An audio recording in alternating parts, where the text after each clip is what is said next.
kayu milik korban atau Ismu berusia 73 tahun. Dari keterangan Lurah Karangjoho maupun dari polisi bahwa ketika penebangan kayu itu mengenai penebangan kayu oleh Ismono, oleh pelaku, oleh tersangka mengenai kayu milik korban, korban tidak terima dengan penebangan tersebut dan meminta ganti rugi.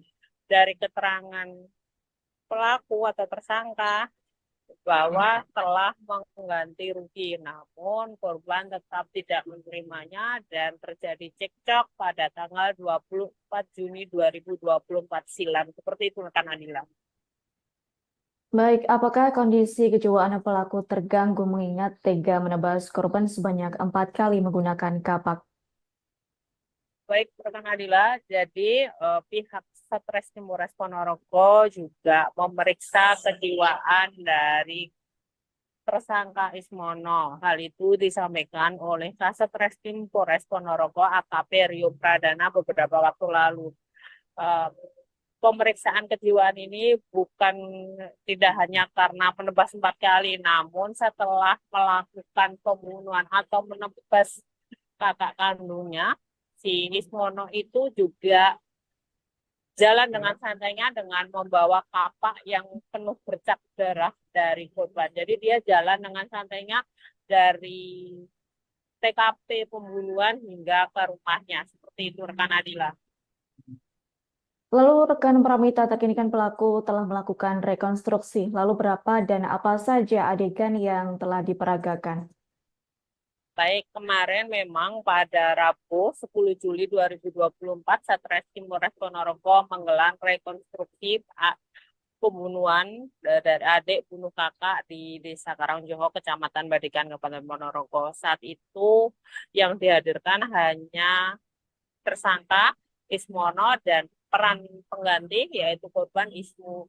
Di sana ada 16 adegan, mereka adegan yang dilakukan Ismono. Mulai dari Ismono duduk sendiri di pinggir jalan, kemudian korban Ismu datang, hingga akhirnya cekcok perihal kayu tersebut.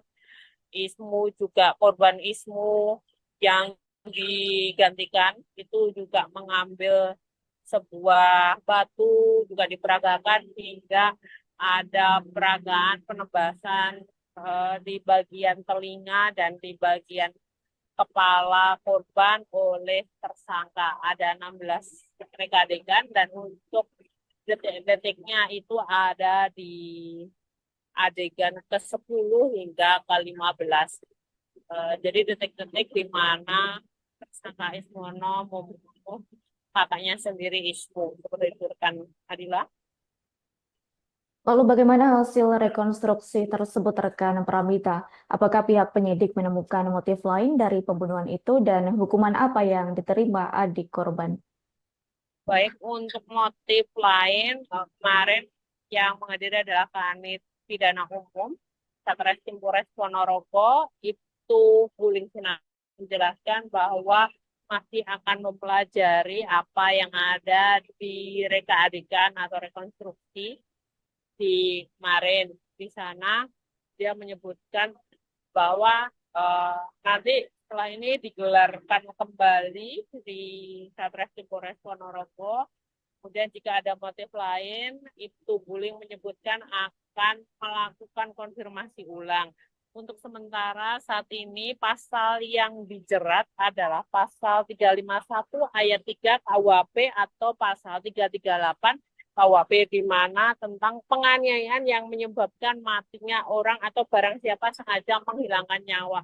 Itu untuk ancaman hukumannya adalah 15 tahun penjara. Seperti itu rekan Adila.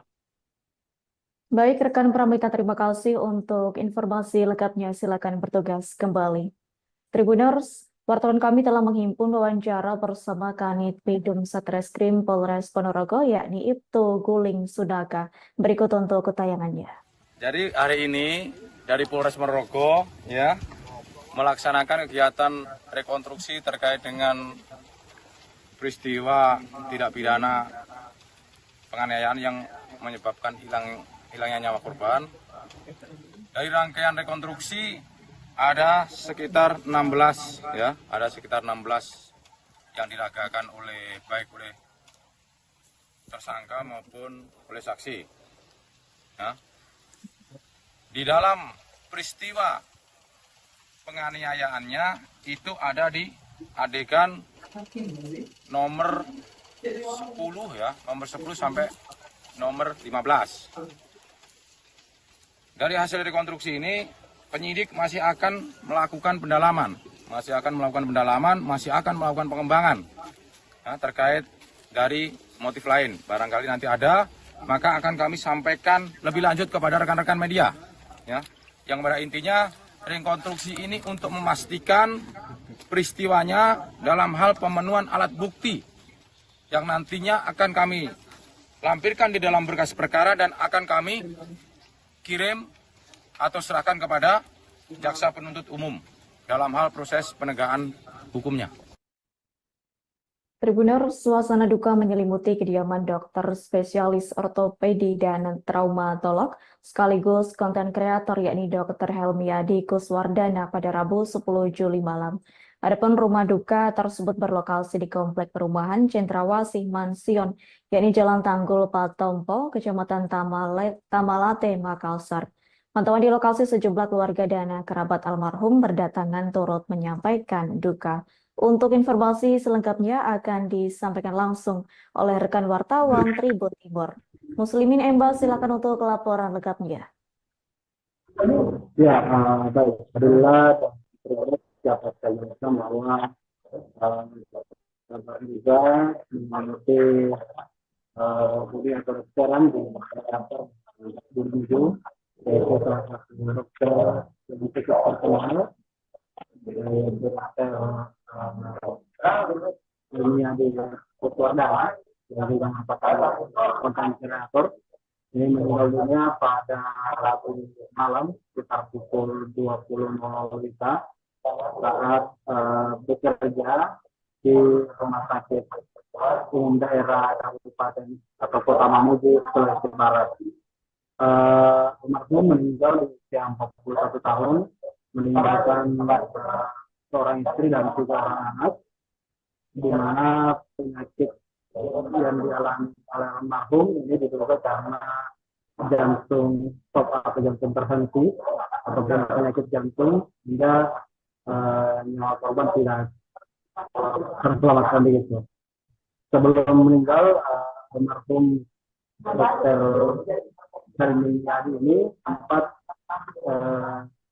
dilarikan ke RSUD Wahidin, namun dalam perjalanan nyawanya tidak tertolong lagi sehingga alumni dari SMA 17 Makassar ini berpendapat terakhir dalam perjalanan. Rencananya dan ini jenazah almarhum akan dimakamkan di Kecamatan Patalapan, Kabupaten Takalar, yaitu di kampung Maksudnya. Setelah disemayamkan di rumah duka di Tanggul Patompo dan instalasi di Masjid As-Sunnah Jalan Bagi Rupa.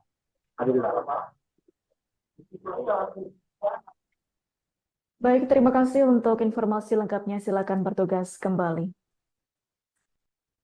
Tribuners, aksi demo Himpunan Mahasiswa Islam atau HMI di kantor Gubernur Sulbar berlangsung ricuh yakni pada Rabu 10 Juli 2024.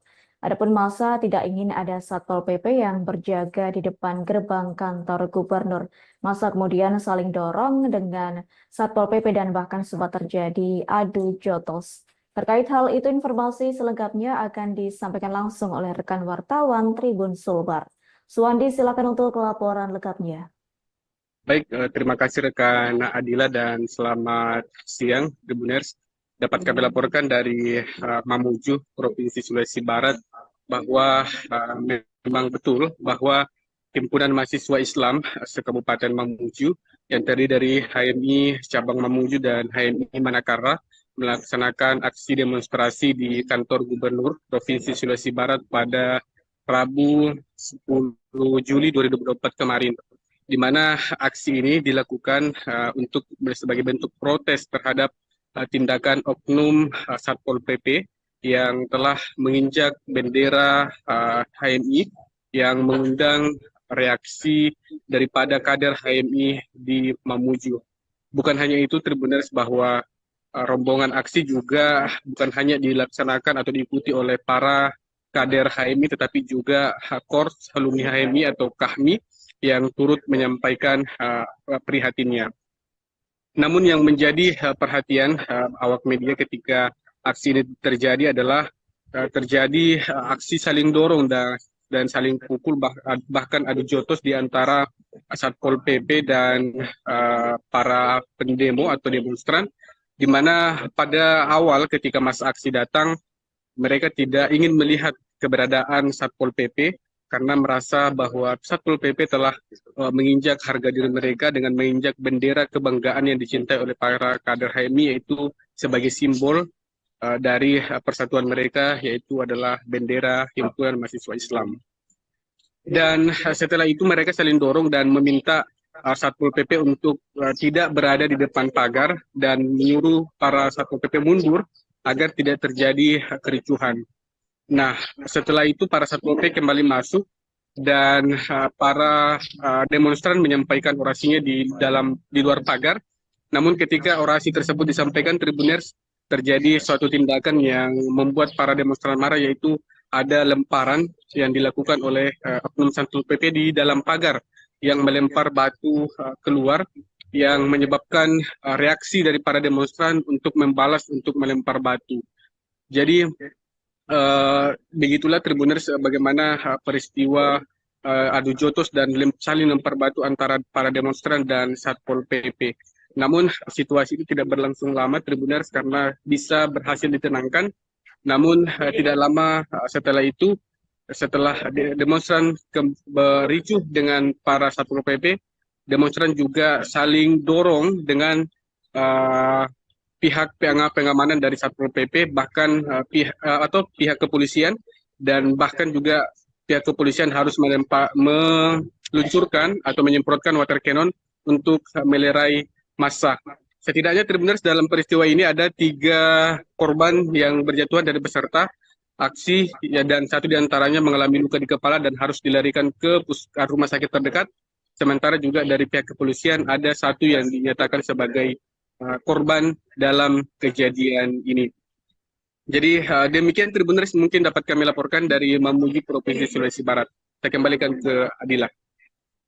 Baik, terima kasih untuk informasi lengkapnya. Silakan bertugas kembali. Badan Penanggulangan Bencana Daerah atau BPBD Kota Waringin Timur memprediksi daerah selatan menjadi daerah paling rawan terjadi kebakaran hutan dan lahan atau karhutla. Adapun prediksi itu dilaporkan pada Rabu 10 Juli 2024. Saat ini BPBD Kotim terus menggencarkan sosialisasi kepada masyarakat sebagai upaya pencegahan dan mitigasi karhutla. Untuk informasi selengkapnya akan disampaikan langsung oleh rekan wartawan Tribun Kalteng. Pangkan, silakan untuk laporan lengkapnya. Ya, baik. Terima kasih, Adila. Betul bahwa BPBD Kota Waringin Timur memprediksi di daerah selatan Kota Waringin Timur menjadi daerah paling rawan terjadi kebakaran hutan dan lahan ataupun karhutla. Yang mana saat ini BPBD Kotim terus mengencarkan sosialisasi kepada masyarakat sebagai upaya pencegahan dan mitigasi karhutla. Yang mana bahkan berdasarkan perakiraan Badan Meteorologi, Klimatologi, dan Geofisika atau BMKG Hasan Sampit, musim panas akan terjadi mulai Agustus hingga Oktober 2024. Kepala Pelaksana ataupun Kelaksa BPBD Kotim, Multaza, mengatakan terdapat 2 kecamatan yang sangat rawan terjadi karhutla, yang mana Kecamatan Teluk Sampit dan juga Mentaya Hilir Selatan. Setelah dievaluasi pada 2023 lalu, yang paling besar dan paling banyak terdapat titik panas atau hotspot itu pada 2 kecamatan tersebut, yang mana 2 kecamatan tersebut akan dilakukan penguatan untuk upaya mitigasi karhutla. Dan BPBD Kotim pun akan dibantu oleh Badan Penanggulangan Bencana dan Pemadam Kebakaran BPBPK Provinsi Kalimantan Tengah, yang mana bantuan berupa pembiayaan dari BPBPK Kalteng pada 4 kecamatan untuk operasional masyarakat peduli api ataupun MPA, yang mana keempat kecamatan tersebut ialah Kecamatan Teluk Sampit, Mentaya Hilir Selatan, Mentaya Hilir Utara, dan juga Seranau. yang mana Kelaksa BPBD pun akan menggelar apel kesiapsiagaan bencana Karhutla dari gelar peralatan di halaman BPBD Kotim, yang mana apel kesiapsiagaan menjadi upaya dari BPBD Kotim untuk melakukan upaya pencegahan dan juga penanganan secara cepat terhadap bencana Karhutla di Kabupaten Kota Waringin Timur. Di sisi lain, melihat puncak musim kemarau terjadi pada Agustus 2024, yang mana bertepatan juga dengan peringatan Hari Kemerdekaan 17 Agustus. Dan pihaknya pun akan melakukan upaya pencegahan bencana dan jangan sampai ada kabut asap, serta sebagai penopang ibu kota Nusantara, pihaknya lebih pada mitigasi karhutla. Berikut Adila yang dapat saya sampaikan dari Kota Waringin Timur, kembali ke studio. Baik, terima kasih untuk informasi lengkapnya. Silakan bertugas kembali. Tribuners, wartawan kami telah menghimpun wawancara bersama Kalaksa BPBD Kotim, yakni Multazam. Berikut untuk tayangannya. Ini sudah ada titik api muncul atau Sudah warming up hari Jumat minggu kemarin. Sudah ada yang 0,7 hektar Di daerah mana itu? di daerah Sawit Raya, Mbak. Kejadian udah pernah ini nggak di tahun ini? Baru ini kejadian kemarin. Yang kita datengin ya, kejadian yang kebakaran yang kita sempat datengin. Di daerah apa? Sawit Raya. Ada daerah-daerah yang paling rawan nggak sih Pak kalau memang terjadi? Kalau rawan tentu tetap berdasarkan kajian resiko bencana kita wilayah selatan. Jadi mulai dari Teluk Sampit, kemudian Samudra, ya dua itu yang kemarin tahun 2023 kalau kita overview yang paling besar hotspot. Jadi dua ini kita lakukan perkuatan dan juga kita dibantu oleh teman-teman BPB PK Provinsi. Pembiayaan mereka menetapkan ada 4 kecamatan yang akan di backup pembiayaannya untuk operasional masyarakat peduli api. 4 kecamatan ya Pak? Ya, Pak. Ingat Pak maksudnya? Teluk Sampit, Muntahya Selatan, Muntahya Utara dengan Lama. Dibantu operasional banyak? Ya. Pak, ini apa kaitannya dengan IKN? Ya, karena kita jangan sampai pada saat 17 Agustus perayaan Hari Kemerdekaan Republik Indonesia ada asap. Ya, walaupun kita posisi jauh, tetapi kita juga selain itu kita lebih kepada memitigasi. Personel unit pelayanan teknik PLN ULP Bangkalan mengebut pekerjaan permajaan kabel jaringan tegangan rendah atau JTR, yakni bertegangan 220 atau 380 volt di kawasan padat pemukiman Desa Jadi, Kecamatan Socah, Rabu 10 Juli 2024. Adapun hal itu dilakukan sebagai respons atas peristiwa terbakarnya kabel JTR dalam 2 hari berturut-turut di malam hari, yakni pada hari Senin 8 Juli hingga Selasa 9 Juli 2024. Terkait hal itu, informasi selengkapnya akan disampaikan langsung oleh rekan wartawan Tribun Madura. Ahmad Faisal Edo, silakan untuk laporan lengkapnya. Baik rekan Adila, Tribunun selamat siang. Kepanikan menyelimuti warga di kawasan Pasar Desa Suci, Kecamatan Socah setelah terbakarnya kabel jaringan tegangan rendah atau JTR bertegangan 220 380 volt milik PLN dalam 2 hari berturut-turut di malam hari pada Senin dan Selasa 8 dan 9 Juli 2024. Di tengah kobaran api sesekali terdengar suara ledakan bersama dengan percikan api yang semakin memicu kepanikan warga di sekitar lokasi kejadian. Sejumlah warga awalnya hanya terdiam tanpa bisa berbuat sesuatu karena kobaran api pada kabel JTR itu berada di ketinggian, tepatnya di atas genteng ruko berlantai 2, termasuk rumah dan bengkel sepeda motor. Penghuni sekaligus pemilik rumah dan bengkel Mustaqim mengaku pada kebakaran hari pertama ia dikagetkan hingga terperanjat dari tidur lelapnya setelah terdengar keributan suara warga. Dia mengungkapkan di tengah gelapnya malam tanpa penerangan, bau hangus tercium di dalam rumahnya sekitar pukul 22.45 waktu Indonesia Barat. Mustaqim baru tersadar bahwa telah terjadi kebakaran pada kabel JTR setelah dirinya keluar rumah. Tribuners, kepanikan berangsur mereda setelah salah seorang warga nekat memanjat ke atas genteng dan menyiramkan pasir hingga kobaran api berhasil dipadamkan. Pasokan listrik kembali normal sekitar pukul 01.15 waktu Indonesia Barat setelah petugas PLN berhasil perbaikan. Namun peristiwa gempa kembali terjadi keesokan harinya. Titik yang sama sekitar pukul 18.10 waktu Indonesia Barat. Pasokan listrik kembali terganggu sehingga masyarakat mulai mengeluh karena menghambat kegiatan ekonomi masyarakat di malam hari. Petugas PLN pun kembali melakukan perbaikan sehingga listrik kembali menyala sekitar pukul 22.15 waktu Indonesia Barat. Sejak hari ini peristiwa serupa kembali terjadi dan berlarut-larut.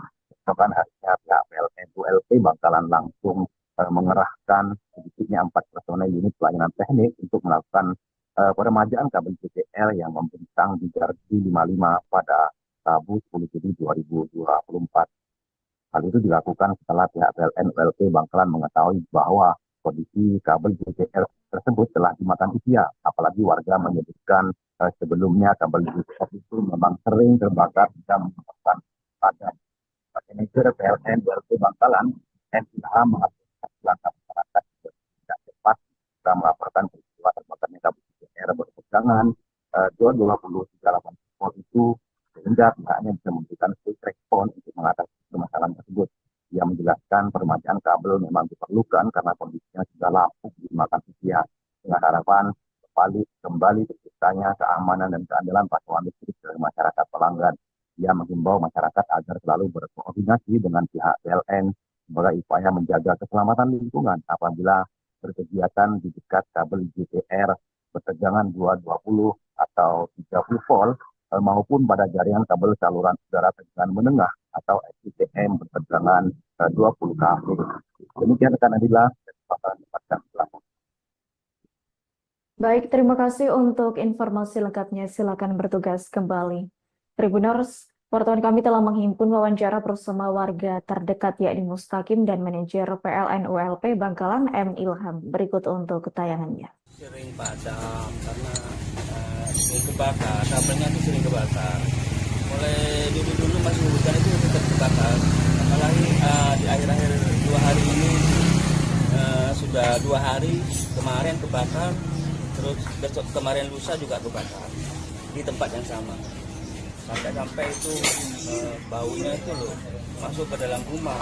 Jadi kita waktu udah malam ya panik, soalnya ada kebakaran yang belum diketahui asal usulnya. Ternyata setelah keluar kabel PLN yang di atas itu kebakar, sehingga masyarakat berduyun-duyun untuk mematikan kabel itu dengan abu apa pasir. Disiram, Pak? Iya. Terima kasih kami sampaikan kepada masyarakat atas laporan yang diberikan kepada kami, sehingga dari laporan tersebut kami tindak lanjuti dengan meremajakan kabel yang sudah berumur sehingga diganti dengan baru untuk mendukung suplai aliran listrik kepada masyarakat sehingga lebih andal dan aman. Kami juga menghimbau kepada masyarakat agar selalu menjaga keselamatan lingkungan terkait dengan berkegiatan di dekat dengan SUTM atau saluran udara tegangan menengah kami di 20 kV, agar selalu berkoordinasi dengan PLN, seperti bermain layangan hendaknya tidak dekat dengan jaringan kami. Kemudian apabila ada pohon yang juga bisa mengganggu jaringan kami, bisa segera diinformasikan agar segera bisa kami lakukan tindak lanjut. Terima kasih kami ucapkan kepada masyarakat yang sudah bersinergi dengan sangat baik dengan PLN. Warga Desa Condro, Kecamatan Pasirian, Kabupaten Lumajang menanam puluhan pohon pisang di ruas jalan sepanjang 1,2 km pada Rabu 10 Juli 2024. Adapun penanaman pohon pisang tersebut dilakukan warga sebagai simbol memprotes kerusakan jalan yang tak kunjung mendapat perbaikan. Adapun warga jengah setiap hari melewati jalanan rusak dan berdebu. Untuk informasi selengkapnya akan disampaikan langsung oleh rekan wartawan Tribun Jatim Timur. Erwin Wijaksono, silakan untuk laporan lengkapnya. Baik, rekan Adila di studio. Ya, sejak kemarin hari Rabu warga Desa Condro, Kecamatan Pasuruan, Kabupaten Lumajang memasang puluhan pohon pisang yang terpasang di jalan sepanjang 1,2 km, di mana menurut salah satu warga bernama Sujimun menerangkan bahwa penanaman pohon pisang tersebut merupakan salah satu simbol protes yang disampaikan warga Desa Condro lantaran muak dengan kerusakan jalan yang sudah terjadi sejak lama dan tak kunjung mendapatkan perbaikan yang berarti. Sujimun menerangkan bahwa sejatinya jalan tersebut sebelumnya adalah aset dari Pemkab Lumajang dan kemudian dialihkan menjadi jalan desa, dan warga menuntut pada desa agar aset tersebut dikembalikan kembali kepada pemerintah kabupaten agar mendapatkan perbaikan yang layak dan tentunya dapat membuat jalan tersebut kembali nyaman dilewati oleh warga.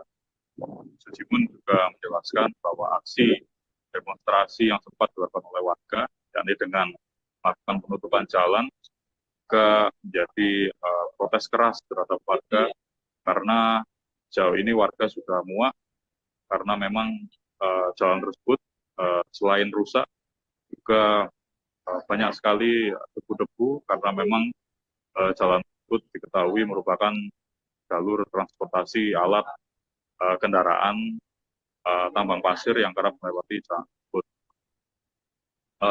Kemudian warga juga berharap bahwa secepatnya pemerintah Kabupaten Lumajang mengambil alih aset tersebut dan dapat memperbaiki jalan-jalan rusak yang ada di jalan Desa Condro itu. Pantauan kami terkini sampai saat ini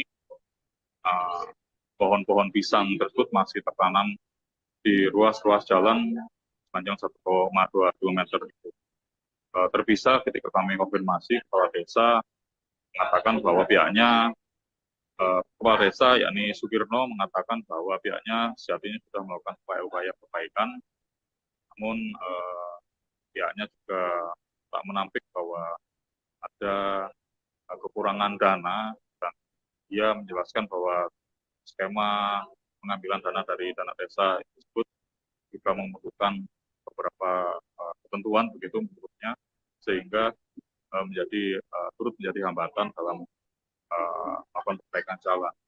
Dan juga terpisah kami konfirmasikan kepada PJ Bupati Lumajang yang menerangkan bahwa ia membenarkan bahwa jalan tersebut memang sebelumnya jalan kabupaten dan kemudian berubah menjadi jalan desa, dan menanggapi tuntutan warga untuk dikembalikan kepada jalan Pemkab, PJ Bupati Lumajang Indah Wahyuni menyatakan bahwa hal tersebut butuh waktu karena sesuai ketentuan harus 5 tahun perpindahannya dan baru bisa dilakukan pada tahun 2028. Begitu rekan Adila di studio. Baik, terima kasih untuk informasi lengkapnya. Silakan bertugas kembali.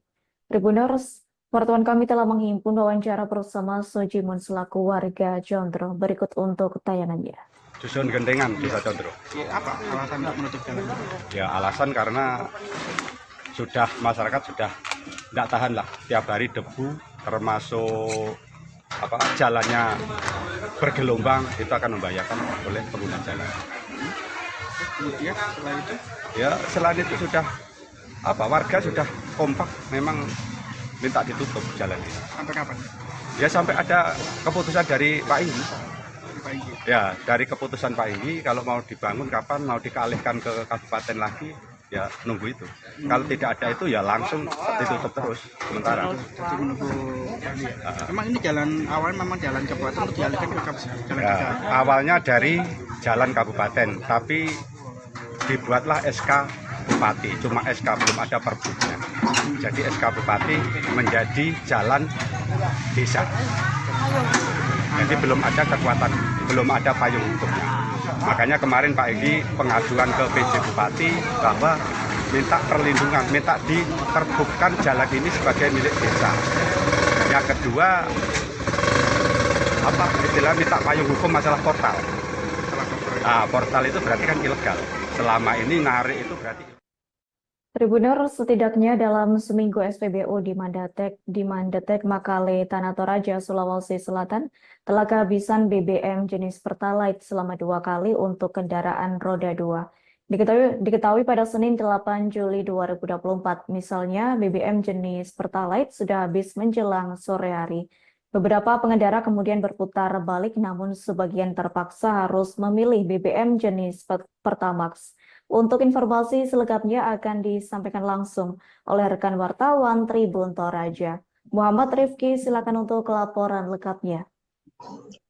Ya, baik rekan Nadila di studio dan pemirsa Tribuners, selamat siang dari Tanah Toraja. Dapat kami laporkan bahwa setidaknya dalam seminggu ini di SPBU Mandetek, Kota Makale, Tanah Toraja, Provinsi Sulawesi Selatan telah kehabisan BBM jenis Pertalite selama 2 kali untuk kendaraan roda 2. Pantauan kami pada Senin 8 Juli 2024 kemarin misalnya BBM jenis Pertalite sudah habis menjelang sore harinya. Pengendara roda 2 yang hendak mengisi BBM Pertalite kecewa usai petugas memberitahukan hanya tersedia BBM jenis Pertamax atau non-subsidi, Tribuners. Beberapa pengendara kemudian berputar balik, namun sebagian terpaksa harus memilih BBM jenis Pertamax.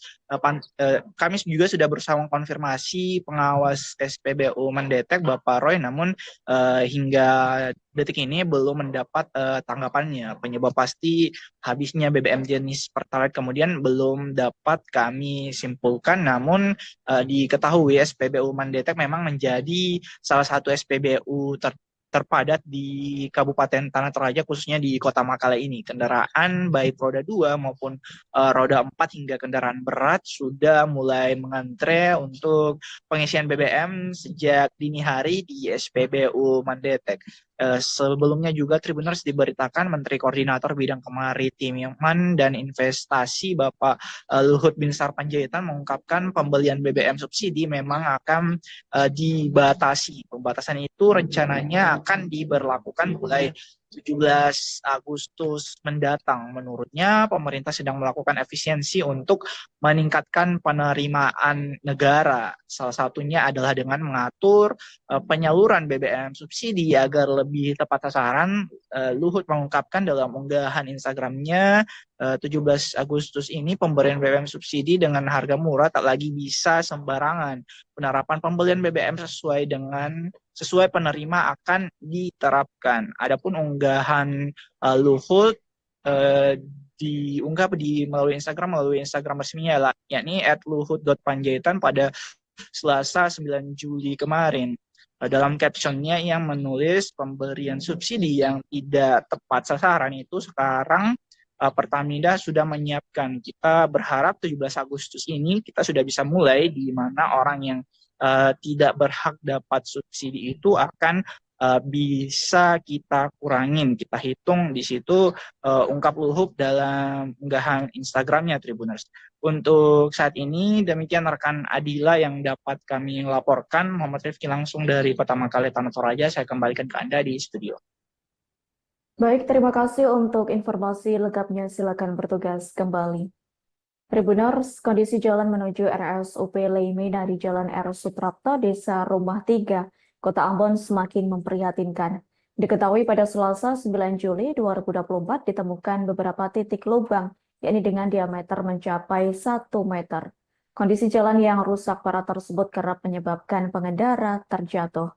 Untuk informasi selengkapnya akan disampaikan langsung oleh rekan wartawan Tribun Ambon. Maula Pelu, silakan untuk laporan lengkapnya. Ya baik rekan Adita, bersama Tribuners, bahwa kondisi jalan menuju Rumah Sakit Leimena, Jalan R. Suprapto, Desa Rumah 3, Ambon semakin memprihatinkan. Pantauan tribunambon.com pada Selasa 9 Juli 2024 ditemukan beberapa titik lubang dengan diameter mencapai 1 meter. Satu di antaranya dengan kedalaman nyaris 1 meter. Kondisi jalan yang rusak parah ini seringkali menyebabkan pengendara terjatuh. Salah satu tersebut diungkapkan salah satu warga Etok menyampaikan keluhannya pada jalan lubang yang sudah lama tidak diperbaiki. Menurutnya bahwa jalan lubang ini sudah rusak sekitar 1 tahun lebih dan hingga saat ini belum juga diperbaiki.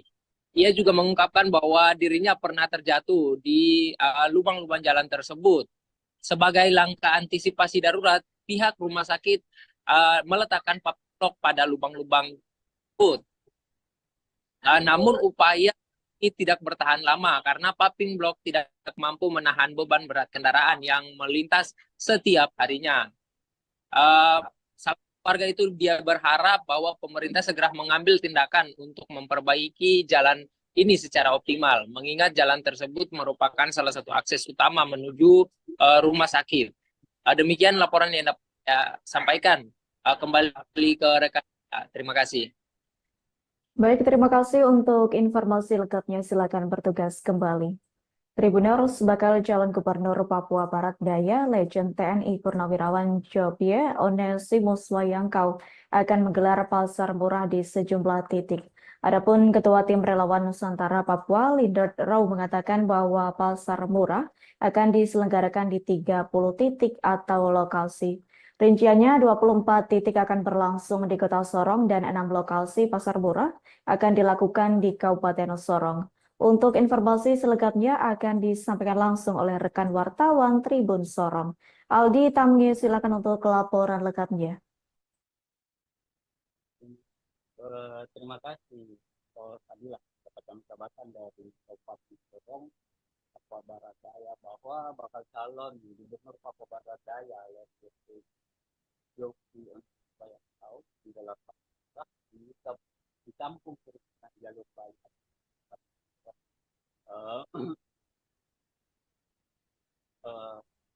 Onesimus Wayangkau dia mengatakan bahwa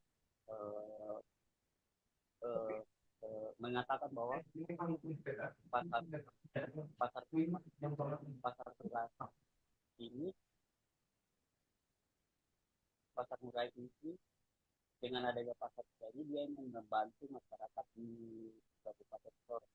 Melihat hal ini, Jobie Onesimus Wayangkau mengatakan kegiatan pasar murah ini digelar karena dirinya ingin membantu masyarakat di Kabupaten Sorong. Dirinya juga menilai harga beras secara nasional naik sehingga daya beli masyarakat menurun. Melihat hal ini, tentunya dirinya bersama-sama menginisiasi kegiatan pasar murah itu kepada seluruh masyarakat di 30 lokasi Kota Sorong dan Kabupaten Sorong. Dia juga bilang bahwa tentunya kegiatan pasar murah tersebut akan dapat menjangkau sekaligus membantu pemerintah juga inflasi di Papua Barat Daya. Secara nasional harga inflasi harga beras naik akan terdampak juga ke setiap daerah di seluruh. Dan juga upaya dilakukan pihaknya kecil tetapi menurutnya dapat menurunkan beban masyarakat atas digelar pasar murah itu. Dirinya juga menilai setiap warga di kampung Kiriman itu dalam menyambut itu sangat besar.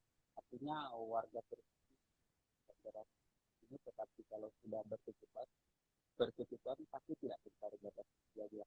Dirinya juga mendekat kepada seluruh tim dalam kegiatan pasar itu agar dipastikan dan mendekat kepada warga yang masih bergerak.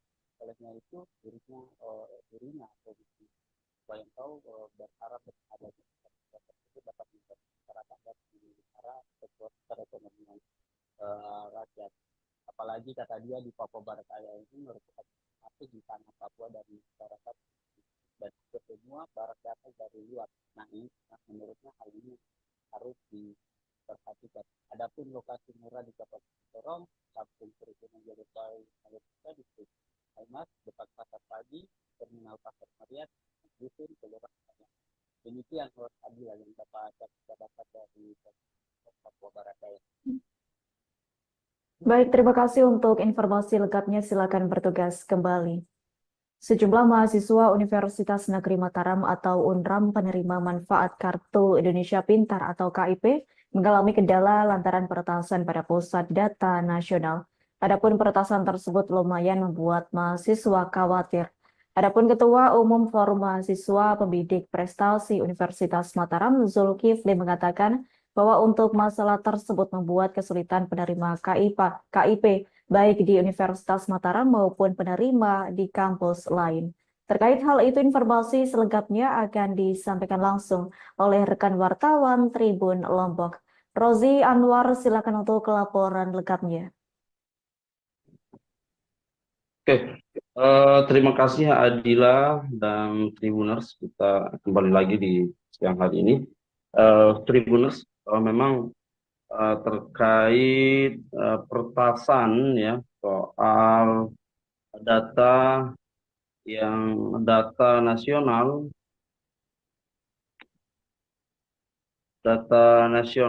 PDN, Pusat Data Nasional yang diretas oleh pihak yang tidak bertanggung jawab. Jumlah mahasiswa Universitas Negeri Mataram mengalami khawatir karena data-data untuk penerima manfaat Kartu Indonesia Pintar KIP mengalami kendala karena pertasan tersebut. Ketua Umum Forum Mahasiswa Bidik Misi Prestasi Universitas Mataram Promagisi Unram Zulkifli mengatakan pihaknya sudah mengetahui soal hilangnya data penerima KIP tersebut. Untuk bulan Maret kemarin alhamdulillah sudah cair semuanya. Nah, sekarang tinggal menunggu pencairan di bulan September katanya Zul di sini pada Senin tanggal 8 Juli 2024 yang lalu. Menurutnya untuk masalah pertasan data PDN ini memang lumayan membuat kesulitan teman-teman penerima KIP ya baik di Universitas Mataram maupun di universitas yang lainnya atau kampus-kampus lainnya. Kemungkinan pengajuan pencairan KIP di bulan September yang terkena yang akan kena, ucap Zulkifli. Ia menerangkan pengajuan pencairan itu biasanya dilakukan pihak pengelola KIP dari kampus setelah semuanya mahasiswa mengisi kartu hasil studi atau KHS. Pengajuannya dan insya Allah tidak akan ada masalah di bulan September, harapnya Zulkifli berharap kasus peretasan PDN tersebut segera ditangani oleh selambat-lambatnya di akhir Juli mendatang. Semoga aja kasus ini cepat selesai dan tidak mengganggu proses pencairan KIP untuk semester ganjil. Ia menghimbau kepada penerima KIP di Unram untuk sementara jangan termakan informasi hoax dan informasi lainnya. Ia menghimbau kepada mahasiswa Universitas Mataram untuk menunggu informasi dari pengelola KIP Unram dan alhamdulillah surat dari pusat sudah turun ke birokrasi kampus, kata Zulkifli. Ia berjanji akan tetap berusaha memberikan informasi kepada rekan-rekan penerima KIP lainnya. Salah satu mahasiswi sementara itu mahasiswa Fakultas Ilmu Sosial dan Ilmu Politik Unram, Andisa mengatakan dirinya merasa khawatir karena uang KIP belum kunjung cair. Ia mengkhawatirkan sampai bulan ini belum cair uang KIP. Dan bagaimana cara saya nanti bayar keperluan sehari-hari, katanya. Ia mengaku dirinya belum mendapatkan arahan dari pihak kampus untuk langkah selanjutnya. Ia hanya disuruh menunggu oleh pihak kampus. Namun, sepengetahuannya masih banyak yang menunggu pencairan KIP ini, ada juga yang sudah cair. Jadi dirinya masih menunggu informasi selanjutnya dari pihak kampus. Kabarnya ada sebagian yang sudah cair dan juga yang belum, kata Anissa. Begitu laporan kami dari NTB, Adila dan Tribuners. Baik, terima kasih untuk informasi lengkapnya. Silakan bertugas kembali. Badan Pengawas Pemilu atau Bawaslu Kabupaten Trenggalek mengidentifikasi sejumlah temuan, yakni dalam pelaksanaan pencocokan dan penelitian atau coklit yang dilakukan oleh Pantarlih Pilkada Serentak 2024. Koordinator Divisi Pencegahan Parmas dan Humas Bawaslu Kabupaten Trenggalek, Imam Maskur mengatakan bahwa pihaknya telah mengirimkan 7 saran perbaikan coklit kepada KPU yang tersebar di sejumlah kecamatan. Adapun Maskur juga mengatakan salah satu temuan tersebut adalah ketidaksesuaian prosedur dalam pelaksanaan coklit. Untuk informasi selengkapnya akan disampaikan langsung oleh rekan wartawan Tribun Jatim. Sofyan Arif Chandra, silakan untuk laporan lengkapnya. Ya, terima kasih rekan Akila. Selamat siang.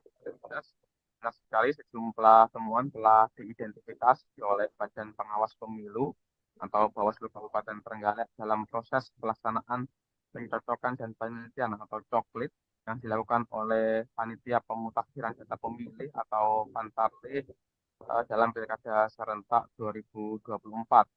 Bawaslu Trenggalek setidaknya sudah mengirimkan saran perbaikan coklit kepada KPU Trenggalek yang tersebar di sejumlah kecamatan. Ada beberapa temuan langsung ditindaklanjuti oleh Panwascam dengan saran perbaikan, namun ada juga yang sampai saat ini belum dilaksanakan. Bawaslu menjelaskan salah satu temuan tersebut adalah ketidaksesuaian prosedur dalam pelaksanaan coklit. Salah satunya adalah temuan dari Panitia Pengawas Kecamatan Watulimo yang menemukan adanya Pantarlih yang tidak melaksanakan coklit secara door-to-door.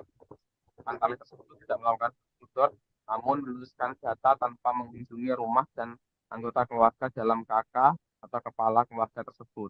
Bawaslu pun mengirimkan saran perbaikan agar Pantarlih tersebut melakukan coklit ulang dengan mendatangi langsung rumah-rumah KK yang akan dicoklit. Bawaslu Trenggalek juga menemukan kesalahan data kelahiran di Kecamatan Gandusari yang bersumber dari DP4 atau daftar penduduk potensial pemilihan, yang mana DP4 tersebut adalah senjata dari Pantarlih yang didapatkan dari Dinas Pendudukan dan Catatan Sipil setempat. Selain itu, Bawaslu juga menemukan kesalahan teknis, misalnya saja kekeliruan Pantarlih dalam menuliskan nama, di mana ada 2 kolom yang diisi oleh 1 nama yang sama. Menurut Bawaslu, beberapa temuan kesalahan prosedur coklit tersebut diharuskan untuk melaksanakan coklit ulang. Bawaslu juga memberikan saran perbaikan untuk coklit ulang untuk memastikan agar data pemilih yang valid yang digunakan dalam Pilkada Serentak 2024 nanti, baik untuk pemilihan bupati maupun pemilihan gubernur dan wakil gubernur tahun 2024. Demikian yang dapat dilaporkan dari Kabupaten Trenggalek, kembali ke studio. Baik, terima kasih untuk informasi lengkapnya. Silakan bertugas kembali. Tribuners, wartawan kami telah menghimpun wawancara bersama Koordif Pencegahan Parmas dan Humas Bawaslu Trenggalek, yakni Imam Maskur. Berikut untuk tayangannya. Terkait evaluasi pelaksanaan coklit dari laporan dari teman-teman Panwaslu Kecamatan dan juga teman-teman PKC Kabupaten Trenggalek, itu ada beberapa temuan yang langsung ditindaklanjuti dengan saran perbaikan oleh teman-teman Panwaslu Kecamatan, antara lain adalah ketidaksesuaian pelaksanaan dalam prosedur pelaksanaan coklit, yaitu antara lain secara teknis itu kan banyak yang stiker tidak ditandatangani, terus kekeliruan dalam penulisan nama. Ada penulisan nama yang seharusnya satu kotak itu diisi 1 nama, itu 2 kotak diisi 1 nama. Terus kemudian kita temukan lagi seperti di wilayah Watulimo itu ada Pantarlih yang tidak melaksanakan coklit door-to-door, itu kita temukan. Terus kemudian di Gandusari ada temuan lagi yang berkaitan dengan data kependudukan. Itu ada kesalahan input, saya kira itu kesalahan dari Dispenduk, karena yang seharusnya itu telah lahir di tahun 2013 itu tertulis 2003, sehingga yang bersangkutan Gunung Lewotobi, laki-laki di Kabupaten Flores Timur NTT, memang tampak indah dipandang saat mengalami erupsi. Terlihat sejumlah pelintas jalan Trans Pulau Flores memilih berhenti di bahu jalan untuk mengabadikan momentum yang bagi mereka sangat jarang ditemukan. Diketahui pada Rabu 10 Juli, sekira pukul 17.44 WITA, material berupa abu tebal membumbung tinggi. Terkait hal itu, informasi selengkapnya akan disampaikan langsung oleh rekan wartawan Tribun Flores. Paul Kabelen, silakan untuk laporan lengkapnya. Baik, selamat siang rekan Adila. Erupsi Gunung Lewotobi laki-laki yang terus terjadi di Kecamatan Bulangitang dan Kecamatan Ilebura, Kabupaten Flores Timur, Pulau Flores, Nusa Tenggara Timur, berlangsung hampir setiap saat. Dan pada hari Rabu tanggal 10 Juli 2024 kemarin, erupsi kembali terjadi pada pukul 17.44 WITA sore, yang mana aktivitas itu terekam kamera ataupun disaksikan langsung sejumlah pengendara sepeda motor dan pengendara roda 4 yang melintas di Jalan Trans Pulau Flores, Larantuka, Momere. Peristiwa itu menjadi tontonan yang menyenangkan bagi pengguna jalan, dan mereka lantas parkir di pinggir jalan untuk mengabadikan momen sebanyak mungkin saat peristiwa atau detik-detik terjadi erupsi gunung yang saat ini masih berstatus level 3 atau siaga. Salah satunya itu Agus Saru, seorang guru di SMA Negeri 2 Momere di Kabupaten Sika, yang datang dari Kabupaten Sika menuju ke Desa Watutika Ilebolo di Kecamatan Demon Pagong, Kabupaten Flores Timur untuk urusan keluarga. Sesampainya di dekat persimpangan Desa Nubo di Kecamatan Ilebura, persisnya di Jalan Trans Flores, Pak Agus bersama dengan istri dan anaknya berhenti di jalan karena mereka sempat melihat ada titik asap kecil dari atas puncak gunung, dan mengetahui akan terjadi erupsi. Mereka pun langsung berhenti di pinggir jalan untuk menyaksikan secara langsung detik-detik erupsi tersebut. Bagi para pengguna jalan yang ditemui di lokasi, menyebut bahwa selama ini mereka hanya nonton di Facebook, YouTube, ataupun lewat televisi melalui tayangan yang disajikan lewat berita, dan ini merupakan pengalaman pertama yang paling berkesan bagi mereka. Dan mereka juga tahu bahwa saat ini aktivitas gunung terus meningkat, yang mana setiap hari terjadi erupsi lebih dari 3 kali. Mereka juga berharap warga terdampak, khususnya yang terdampak parah, sekitar ada 9 desa di Kecamatan Bulangitang dan Kecamatan Ilebura, bisa tetap semangat menjalani aktivitas dan selalu dalam keadaan sehat. Dan informasi dari pos pengamatan Gunung Lewotobi laki-laki di Desa Pululera, Kecamatan Bulangitang, erupsi itu memuntahkan material abu setinggi 1.000 meter di atas puncak, atau lebih dari 2.500 meter di atas permukaan laut. Erupsi condong bergerak ke arah barat, mengikuti arah angin ke arah barat dan barat daya. Adapun desa-desa yang dilanda abu, belerang dan pasir halus, itu Desa Dulipali di Kecamatan Ilebura, kemudian Desa Hokeng Jaya, Desa Kelatan Low, Desa Persiapan Padang Pasir, Desa Pululera, Desa Nawokote, Desa Nawokote Persiapan Nawokote B, Desa Boru, dan Desa Boru Kedang yang ada di Kecamatan Bulangitang. Dan sementara ini, kendati aktivitas gunung terus terjadi, per hari ini sudah sekitar 3 kali erupsi saat pagi hari, namun aktivitas warga masih berjalan normal seperti biasa. Ada yang pergi ke kebun untuk melihat tanaman mereka yang sudah rusak akibat abu vulkanik. Kemudian sekarang ini juga ada acara komuni bagi anak-anak yang akan sambut baru besok, sehingga warga ataupun umat setempat juga sedang mempersiapkan segala sesuatu untuk perayaan misa besok. Demikian rekan Adila, informasi terkait erupsi Gunung Lewotobi yang dapat saya laporkan dari Flores Timur. Saya kembalikan ke studio. Baik, terima kasih untuk informasi lengkapnya. Silakan bertugas kembali. Tribuners, wartawan kami telah menghimpun wawancara bersama pelintas jalan yakni Agus Saru. Berikut untuk tayangannya. Di sana kami sudah melihat mulai satu titik kecil untuk itu, maka kami juga memantau itu keadaan itu. Sehingga ketika kita melintas di sini tadi, kebetulan kita lihat dia sudah keluar asapnya itu. Ya, sehingga kita berhenti untuk mengabadikan itu peristiwa ini. Ya. Perasaan Bapak sendiri bagaimana melihat keadaan kejadian ini? Kalau perasaan saya, selama ini kan kita merasa bahwa ini peristiwa alam yang satu ini adalah hal yang luar biasa, tetapi kejadian ini justru menjadi sebuah tontonan yang menyenangkan bagi kita. Nah, dan orang masyarakat ya pada umumnya mungkin kita di Maumere tidak rasa hal yang apa, tapi kalau Tribuners, seluruh jemaah haji Kabupaten Mempawah saat ini sudah bertolak dari Mekah menuju Madinah, yakni untuk melanjutkan rangkaian ibadah sebelum pulang ke tanah air. Diketahui selama di Madinah, jemaah diusahakan dapat menyelesaikan sholat 40 waktu di Masjid Nabawi. Selain itu, jemaah juga akan melaksanakan City Tour di kota Madinah. Untuk informasi selengkapnya akan disampaikan langsung oleh rekan wartawan Tribun Pontianak. Ramadan, silakan untuk laporan lengkapnya. Ya, Assalamualaikum warahmatullahi wabarakatuh. Selamat siang, Adila dan seluruh Tribuners semuanya yang ada menyaksikan saat ini.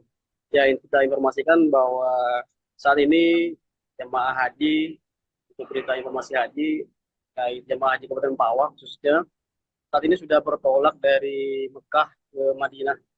Pada tanggal 6 Juli, jemaah haji sudah mulai bertolak dari Mekah ke Madinah untuk melaksanakan rangkaian ibadah sebelum pulang ke tanah air. Informasi yang kita dapatkan dari Kasih Haji dan Umroh bahwasanya jemaah haji di Madinah nantinya paling tidak itu dapat melaksanakan sholat 40 waktu di Madinah dan juga akan melaksanakan tur di berbagai tempat atau ibadah yang ada di Madinah juga. Saat ini kondisi jemaah haji kita informasikan juga ada satu jemaah haji Kabupaten Mempawah yang meninggal dunia pada saat perjalanan dari Mekah ke Madinah. Meninggal dunia di bus ya, di bus saat perjalanan dari Mekah ke Madinah. Dan almarhum juga sudah dikebumikan atau dimakamkan di pemakaman yang ada di Mekah karena meninggalnya masih dalam posisi atau wilayah Mekah.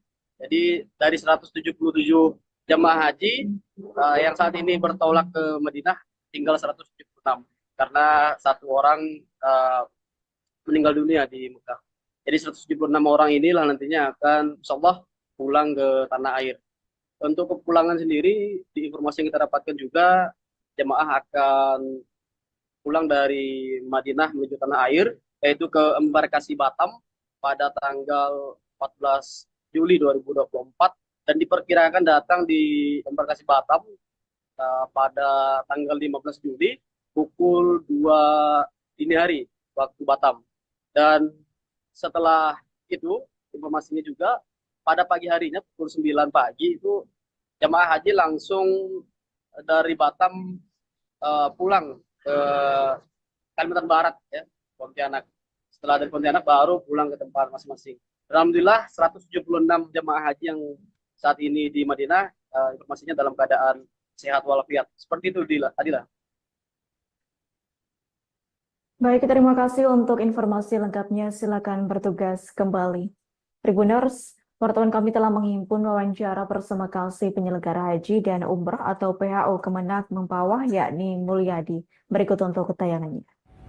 Jemaah haji Kabupaten Mempawah sebanyak 177 jemaah reguler dan 3 orang petugas haji daerah telah menyelesaikan rangkaian ibadah di kota Mekah. Pada tanggal 6 Juli telah berangkat menuju ke kota Madinah. Selanjutnya akan melaksanakan rangkaian ibadah di Masjid Nabawi kota Madinah tersebut. Dalam perjalanan dari Mekah ke Madinah, satu orang jemaah wafat di dalam bus yang sedang dalam perjalanan menuju ke kota Madinah tersebut, yaitu Bapak Haji Mahmud Supu Ahmad, dan telah dimakamkan di pemakaman Ma'la kota Mekah. Selanjutnya jemaah di kota Madinah akan melaksanakan arba'in, yaitu dengan mengusahakan dapat menyelesaikan salat 40 waktu di Masjid Nabawi tersebut. Juga jemaah akan melakukan city tour, kunjungan ke tempat-tempat bersejarah di sekitar kota Madinah. Dan DPP PDIP memberikan rekomendasi surat tugas ke pasangan calon Bupati dan Wakil Bupati Pulau Morotai, Maluku Utara, Samsudin Banyo dan Judi Erdadana untuk Pilkada 2024. Berdasarkan rilis yang diterima dari DPD PDIP Maluku Utara, surat tugas diserahkan langsung Sekretaris DPD PDIP Maluku Utara Asrul Rashid Ihsan kepada keduanya di Hotel Marco Polo, Jakarta pada Rabu 10 Juli 2024. Terkait hal itu, informasi selengkapnya akan disampaikan langsung oleh rekan wartawan Tribun Ternate. Fizri Nurdin, silakan untuk laporan lengkapnya. Rekan Nadila dapat kami laporkan di Kabupaten Pulau Morotai, Provinsi Maluku Utara, bahwasannya pada Rabu kemarin bertempat di Hotel Marco Polo Jakarta, pasangan calon Bupati Kabupaten Pulau Morotai, Samsudin Banyo dan Judi Dana telah mendapatkan surat rekomendasi atau surat tugas dari DPP Partai PDIP Perjuangan yang dimana diserahkan langsung oleh Sekretaris DPD PDIP Provinsi Maluku Utara Asrul Rashid, di mana Ketua DPD Provinsi Maluku Utara sendiri mengatakan bahwa Muhammad Senen dalam hal ini mengatakan bahwa setelah penyerahan surat tugas ini SB Jadi atau Samsudin Banyo dan Judi Dana akan diminta berkoordinasi langsung dengan struktur DPC PDIP Kabupaten Pulau Morotai. Tujuannya adalah untuk melakukan konsolidasi lintas parpol atau partai-partai yang telah diusung untuk maju sebagai calon Bupati Kabupaten Pulau Morotai periode 2024-2029.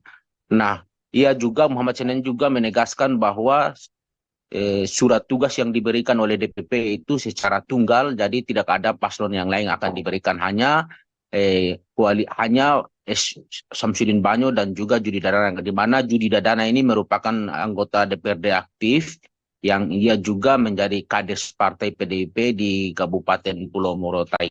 Nah, sementara Ketua DPC Kabupaten Pulau Morotai ketika dikonfirmasi diberikan rekomendasi atau surat tugas itu, ia membenarkan hanya saja, kata dia, bahwa surat tugas itu berlaku selama 14 hari, di mana 14 hari ini akan pihak SB Jadi melakukan konsolidasi atau pihak DPC Partai PDIP sendiri melakukan survei, di mana SB Jadi ini melakukan survei di pasangan calon itu, yang lalu kemudian diberikan rekomendasi kembali ke pihak DPD Provinsi Maluku Utara, lalu akan disampaikan DPP Pusat. Dan diketahui juga bahwasanya SB Jadi ini sebelumnya juga sudah diberikan rekomendasi langsung oleh Partai PKB. Mungkin itu rekan Nadila dapat kami laporkan, kami kembalikan. Baik, terima kasih untuk informasi lengkapnya. Silakan bertugas kembali. Tribuners, tim penggerak PKK Tanah Tidung buka kantin kejujuran di Pelabuhan Penyeberangan. Jadi ada hal unik yang dapat dilihat saat datang ke Pelabuhan Keramat Tidang Pale Tanah Tidung yang diinisiasi oleh tim penggerak PKK. Adapun hal unik dan menarik yang menambah tampilan baru di Pelabuhan Keramat yakni dibukanya stand kantin kejujuran oleh tim penggerak PKK Tanah Tidung. Untuk informasi selengkapnya akan disampaikan langsung oleh rekan wartawan Tribun Kaltara. Rismayanti, silakan untuk laporan lengkapnya. Baik, terkait kantin kejujuran yang dibuka oleh tim penggerak PKK Tanah Tidung, sebenarnya sudah dibuka sejak bulan Mei kemarin tahun 2024 dan masih berjalan hingga saat ini. Diungkap juga oleh Pamela Ibrahim selaku ketua tim penggerak PKK dan juga merupakan istri dari Bupati Tanah Tidung. Kantin kejujuran ini dibuka untuk meningkatkan kesadaran kejujuran masyarakat Tanah Tidung sendiri untuk bisa meningkatkan nilai kejujuran mereka sendiri. Dan seperti kantin kejujuran pada umumnya, kantin kejujuran yang terletak di Pelabuhan Keramat Tanah Tidung ini, Tidung Pala, juga melakukan konsep dengan self-service, di mana tanpa ada penjaga khusus. Untuk pembayaran dapat dilakukan dengan metode tunai dan juga non-tunai, sedangkan bagi pembeli yang membutuhkan kembalian itu bisa mengambil langsung kembalian di wadah yang sudah disiapkan di lokasi tersebut. Sedang untuk yang membutuhkan pembayaran dan non tunai itu bisa melakukan scan ke kris yang sudah disiapkan. Adapun dan yang disiapkan di kantin kejujuran itu berupa jajanan ringan serta minuman ringan juga, dan ada juga kopi instan dan mie instan. Dan bagi pembeli yang ingin menyeduh minuman dan makanannya atau mie instannya itu bisa langsung menggunakan air panas yang sudah disiapkan di kantin kejujuran tersebut. Tim penggerak PKK juga menghimbau atau mengajak pelaku UMKM yang ada di Tanah Tidung untuk bisa terlibat dalam dibukanya kantin kejujuran ini untuk berjualan langsung di kantin kejujuran ini. Untuk tempatnya nanti bisa disiapkan oleh PKK itu sendiri. Demikian Adila yang dapat saya sampaikan. Saya berikan ke studio. Baik, terima kasih untuk informasi lengkapnya. Silakan bertugas kembali. Tribuners, penjualan seragam sekolah mengalami lonjakan menjelang awal tahun ajaran baru 2024-2025. Yakni lonjakan tersebut terjadi sejak pertengahan bulan Juni 2024 dan diperkirakan mencapai puncaknya di akhir minggu ini. Pemilik toko seragam Lancar Jaya di Jalan Basuki Rahmat, Tulungagung, yakni M. Fahrudin, dalam satu hari dirinya bisa menjual sekira 200 hingga 300 setel seragam SD, SMP, dan SMA. Untuk informasi selengkapnya akan disampaikan langsung oleh rekan wartawan Tribun Mataraman. David Yohanes, silakan untuk laporan lengkapnya. Terima kasih Adila. Penjualan seragam sekolah menjelang dimulainya tahun ajaran baru 2024-2025 di Kabupaten Tulungagung mengalami lonjakan yang sangat besar. Bahkan menurut salah satu pemilik toko seragam di Jalan Basuki Rahmat Kabupaten Tulungagung, Fahrudin atau yang akrab dipanggil Rudi, dalam satu hari dia bisa menjual antara 200 sampai 300 setel seragam, mulai dari seragam SD, SMP, dan SMA. Jumlah ini meningkat 100% atau 2 kali lipat dibanding tahun 2023 lalu. Kenaikan penjualan seragam ini tidak lepas dari kebijakan Dinas Pendidikan Kabupaten Tulungagung yang melarang sekolah untuk menjual seragam kepada siswa baru. Hal ini berbeda pada tahun sebelumnya, memang sekolah tidak menjual langsung seragam kepada orang tua siswa, namun biasanya sekolah menunjuk toko tertentu untuk melayani pengadaan seragam bagi para siswa baru. Hal ini juga yang berdampak pada kenaikan harga seragam di atas harga seragam di pasaran, karena biasanya terjadi kesepakatan di bawah tangan bahwa nantinya ada fee yang diberikan oleh pihak toko kepada pihak sekolah.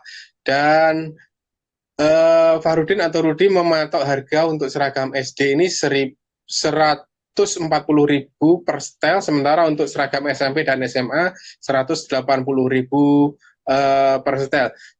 Kebijakan yang sama juga terjadi untuk seragam SMA, kondisi yang sama terjadi untuk seragam SMA karena seperti kita ketahui tahun lalu terjadi kasus terungkapnya penjualan seragam dengan harga yang mahal di sekolah-sekolah SMA. Di kasus ini sempat menjadi kasus nasional, dibongkar oleh teman-teman wartawan, dan sepertinya karena kasus itu terbongkar, tahun ini juga terjadi perubahan kebijakan di mana sekolah juga membebaskan para siswa atau orang tua siswa itu membeli seragam di luar. Jadi jika tahun lalu itu penjualan seragam SMA itu sepi, tahun ini juga meningkat tajam karena masyarakat dibebaskan untuk membeli di toko di luar sekolah. Dan yang sepi justru penjualan seragam untuk SD, karena biasanya pemerintah daerah memberikan seragam gratis untuk siswa baru, khususnya untuk siswa miskin. Jadi kemungkinan memang masyarakat masih menunggu kepastian seragam gratis dari pemerintah daerah.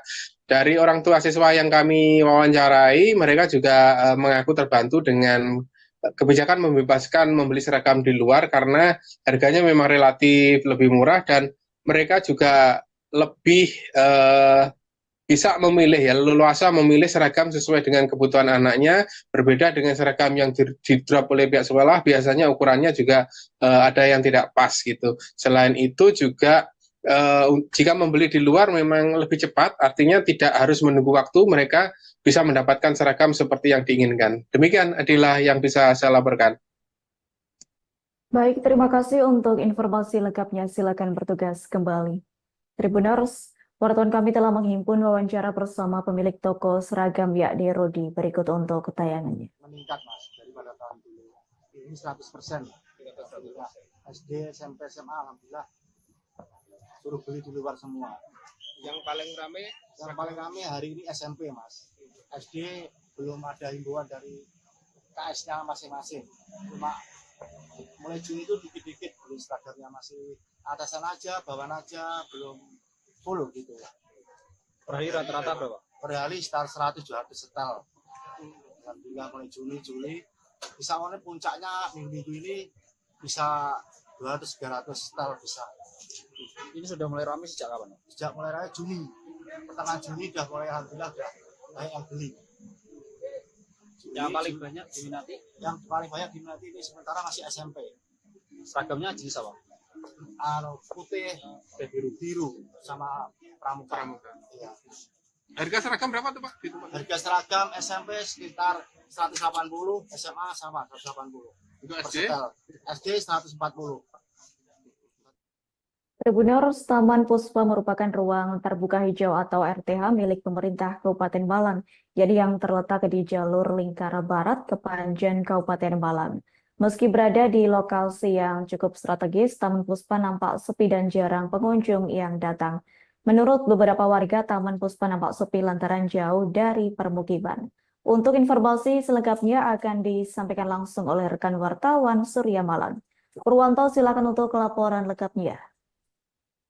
Baik, selamat siang Adila di studio dan juga Tribuners dimanapun Anda berada, dapat kami laporkan bahwa kondisi Taman Puspa di kawasan Kepanjen Kabupaten Malang atau tepatnya di Jalibar Jalur Lingkar Barat di Jalan Insinyur Soekarno Kepanjen Kabupaten Malang cukup memprihatinkan karena Taman Puspa yang dinilai warga nampak sepi setiap harinya, apalagi pada saat hari weekend dan juga hari biasa nampak sepi di kawasan Taman Puspa di Kepanjen Kabupaten Malang.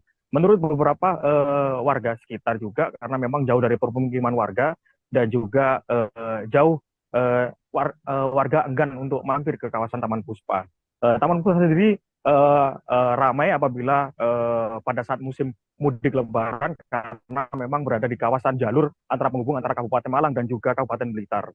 Banyak sekali pemudik yang mampir di Taman Puspa, namun kali ini pada saat hari biasa Taman Puspa nampak sepi dan jarang pengunjung yang datang.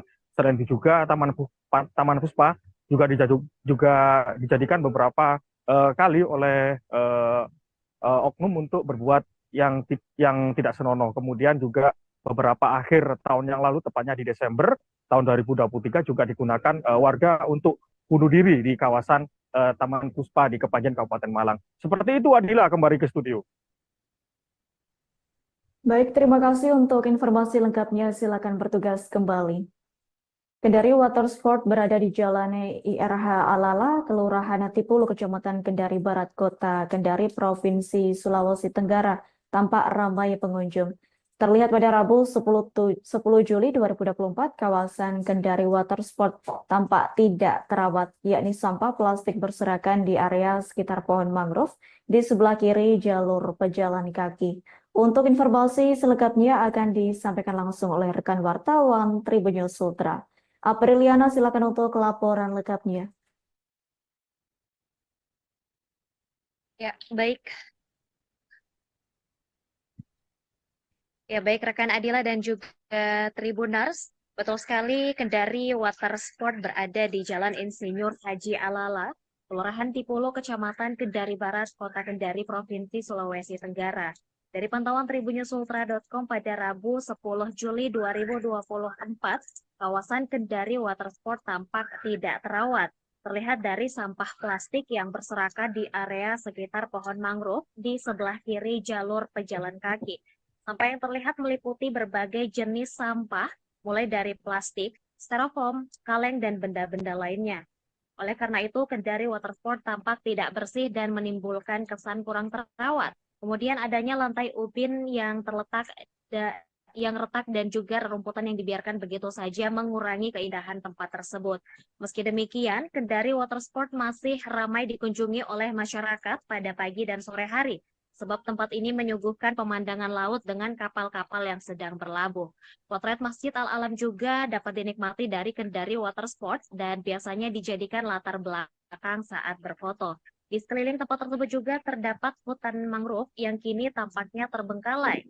Dan diketahui Kendari Watersport ini dimanfaatkan oleh masyarakat sebagai lokasi berolahraga seperti senam, bulu tangkis, skateboard, dan juga jogging. Posisinya yang menghadap ke Teluk Kendari membuat area tersebut dijadikan spot memancing oleh masyarakat sekitar. Seperti salah satu pengunjung bernama Febri, dia mengatakan dirinya sering berkunjung di Kendari Watersport pada sore hari untuk memancing. Dirinya menggunakan umpan udang dan biasanya mendapatkan ikan putih dan juga ikan kerapu. Sementara itu, pengunjung lain, Mimin, mengucapkan Kendari Watersport menjadi salah satu rekomendasi tempat jalan-jalan sore karena pemandangannya bisa melihat Masjid Al-Alam dan juga dekat dengan anjungan Teluk Kendari. Akan tetapi, Mimin berharap pemerintah bisa lebih memperhatikan kondisi Kendari Watersport sebagai tempat wisata, seperti penambahan palang-palang di bagian jembatan dan juga kebersihan sampah yang terdapat di Kendari Watersport tersebut. Sekian informasi yang dapat saya sampaikan. Kembali ke studio rekan Adila. Baik, terima kasih untuk informasi lengkapnya. Silakan bertugas kembali.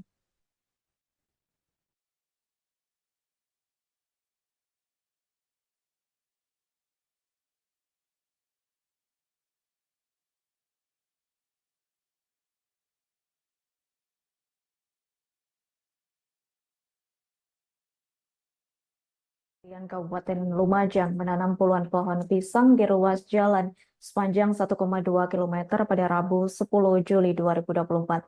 Adapun penanaman pohon pisang tersebut dilakukan warga sebagai simbol memprotes kerusakan jalan yang tak kunjung mendapat perbaikan. Adapun warga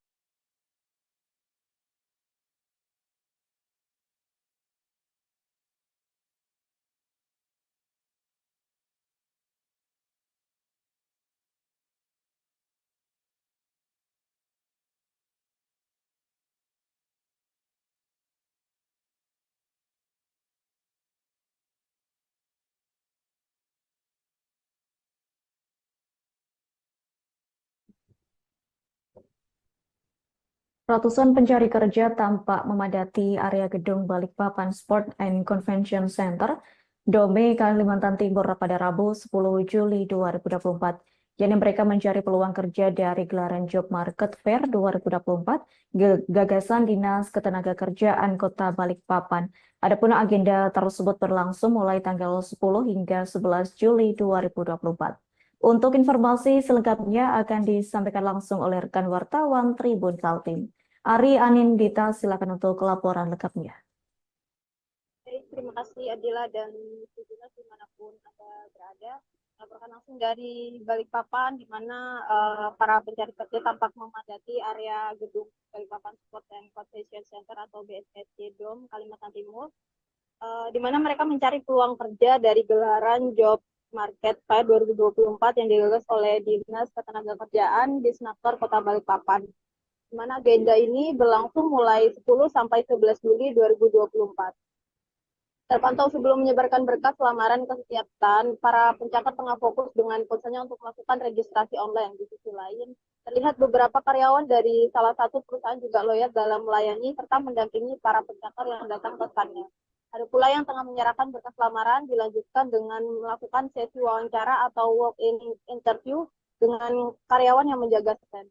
Dalam data sementara, Disnaker Balikpapan mencatat ada sekitar 1.500 pencakar yang melamar kerja di Job Market Fair 2024 tersebut. Kepala Disnaker Balikpapan Ani Mufaidah menguraikan bahwa jumlah pencakar tersebut berasal dari data orang yang membuat AK1 atau kartu kuning di Disnaker Kota Balikpapan. Ani menambahkan sektor minyak dan gas di Job Market Fair 2024 paling banyak diminati oleh pencakar. Hal ini terlihat dari antre yang mengular untuk mengambil dan mengisi formulir di salah satu stand tersebut. Sebagai informasi, dalam Job Market Fair 2024 tersebut terdiri dari 1.781 lowongan kerja dengan 52 jenis jabatan atau posisi dari 100 perusahaan dengan rincian 36 lowongan kerja untuk lulusan SMP, 1.158 lowongan kerja untuk SMA atau SMK, 247 lowongan kerja untuk D3, dan 340 lowongan kerja untuk sarjana S1. Para pencakar ini akan direkrut langsung oleh perusahaan, kemudian perusahaan diwajibkan melapor kepada Disnaker Balikpapan untuk dilakukan evaluasi. Hal ini, kata Ani, juga sebagai strategi Disnaker untuk memberikan peluang dan kesempatan kepada anak-anak Balikpapan. Ia menyampaikan data sementara sebanyak 1.500 tersebut dapat bertambah di hari kedua, tepatnya dini hari, diperkirakan bisa mencapai 2.000 ke atas para pencari kerja. Pada kesempatan tersebut, Ani menyebut AK1 atau kartu kuning sebagai persyaratan utama dalam Job Market Fair. Untuk itu, pihaknya juga menyediakan stand terkait pengurusan AK1 dalam gelaran Job Market Fair tersebut. Istimewanya pada gelaran Job Market Fair tahun 2024 ini, bahwa Disnaker Balikpapan menyediakan formasi bagi penyandang disabilitas. Selain itu, pihaknya juga membuka peluang pekerja penempatan imigran ke negara Polandia dan Bulgaria. Khususnya dari Alfamidi menyediakan formasi khusus bagi disabel sebanyak 15 kuota, kemudian pekerja penempatan imigran dibuka kuota hingga 50 orang. Demikian Adila. Baik, terima kasih untuk informasi lengkapnya. Silakan bertugas kembali. Tribuners, rombongan Komisi Kepolisian Nasional atau Kompolnas mengunjungi Polsek Mapanget, Manado, Sulawesi Utara pada Rabu 10 Juli 2024. Adapun kunjungan tersebut dalam rangka penilaian Kompolnas Award di Polsek Mapanget, Polresta Manado. Adapun Polsek Mapanget sendiri mewakili Polda Sulut telah masuk penilai 10 besar Kompolnas Award bersaing dengan 360 lebih Polsek kategori A se-Indonesia. Untuk informasi selengkapnya akan disampaikan langsung oleh rekan wartawan Tribun Manado. Ferdi Guhuhuku, silakan untuk laporan lengkapnya. Ya, selamat siang.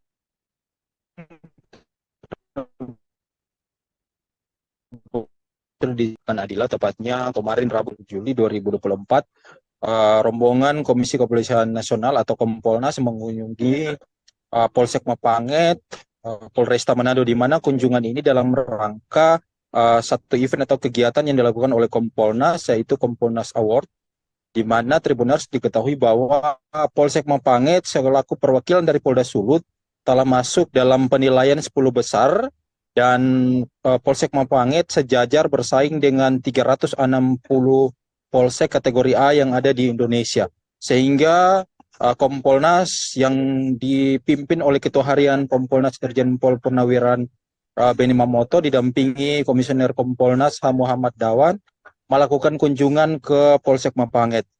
Tribuners, dari pantauan kami untuk penilaian ini, di mana Polsek Mapanget memaparkan setiap program-program yang sudah mereka lakukan selama ini, mulai dari kerja-kerja mereka dalam merespon setiap laporan masyarakat hingga program-program rutin yang mereka lakukan setiap harinya, setiap malam, dan ini tentunya masuk dalam penilaian. Selain itu juga Polsek Mapanget juga memaparkan terkait dengan program di mana mereka menangani anak-anak yang terpapar lem Ehabon. Hal itu juga disampaikan oleh Kapolsek Mapanget, dan ini tentunya direspon baik oleh pihak Kompolnas. Mereka memuji dan mengapresiasi, dan apresiasi itu datang langsung dari Pak Benny Mamoto.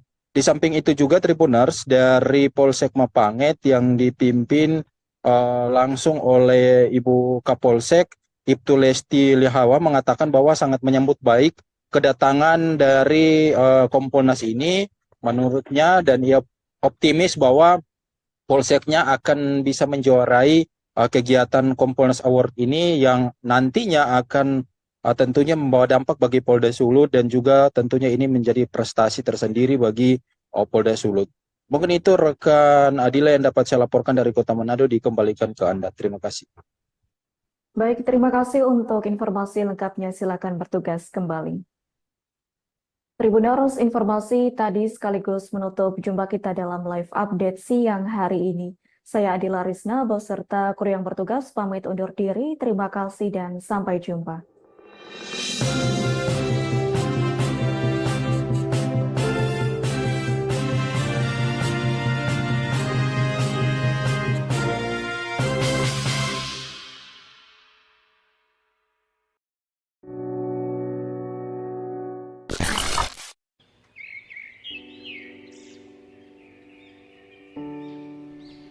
Ngarai Sianok adalah lembah curam atau jurang yang terletak di perbatasan Kota Bukit Tinggi, Kecamatan Empat Koto, Kabupaten Agam, Sumatera Barat. Lembah ini memanjang dan berkelok sebagai garis batas kota dari selatan Ngarai Koto Gadang sampai ke Nagari Sianok Anam Suku dan berakhir di Kecamatan Pelupuh. Ngarai Sianok memiliki pemandangan yang sangat indah dan juga dibuat sebagai salah satu objek wisata andalan Provinsi Sumatera Barat. Bentuk Ngarai Sianok merupakan lembah sempit yang dikelilingi bukit-bukit bertebing curam yang juga dihiasi dengan aliran sungai kecil di tengahnya. Tebing tersebut memiliki ketinggian sekitar 100 meter, membentang sepanjang 15 km dan lebar kurang lebih 200 meter. Proses terbentuknya patahan tersebut menghasilkan sebuah kawasan yang subur dengan panorama yang indah. Kawasan ini mempunyai sebutan lain yakni lembah pendiam karena suasananya yang tenang dan juga damai. Karena masih alami, beberapa flora dan fauna juga terdapat di kawasan ini.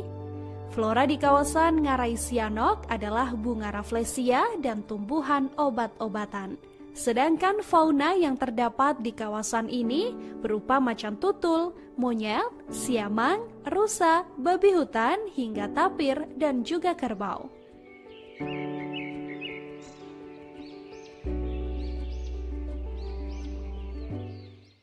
Terima kasih sudah nonton. Jangan lupa like, subscribe, dan share ya.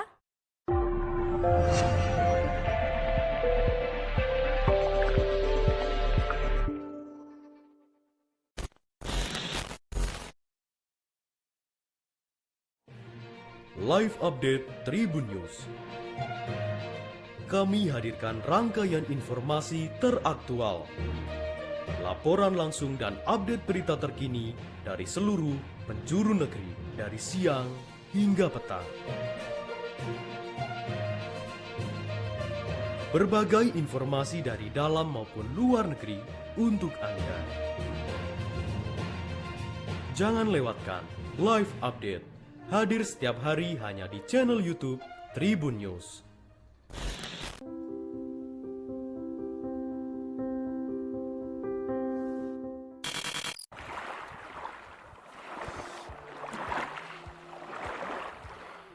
Pantai Bakaro yang terletak di distrik Manokwari Timur, Kabupaten Manokwari, Provinsi Papua Barat, memiliki potensi wisata bahari khususnya selancar ombak atau surfing.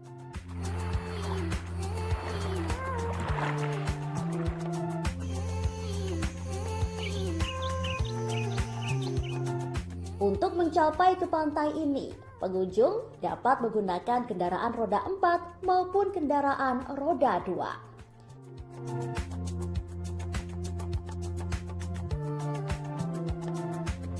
Deburan ombak halus disertai dengan angin sepoi-sepoi juga melengkapi pantai ini seakan menyambut kedatangan Anda.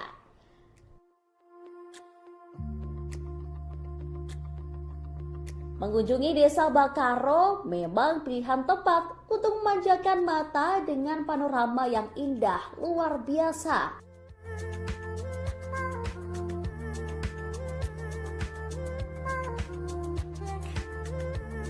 Pantai Bakaro merupakan pantai yang sangat ramai dikunjungi oleh pengunjung mancanegara karena pulau ini terletak sangat eksotis dengan pemandangannya.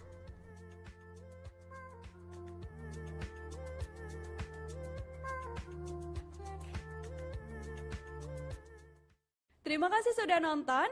Jangan lupa like, subscribe, dan share ya.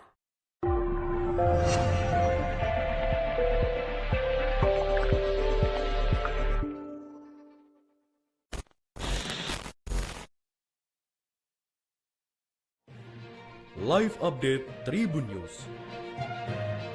Kami hadirkan rangkaian informasi teraktual, laporan langsung dan update berita terkini dari seluruh penjuru negeri, dari siang hingga petang. Berbagai informasi dari dalam maupun luar negeri untuk Anda. Jangan lewatkan Live Update. Hadir setiap hari hanya di channel YouTube Tribun News.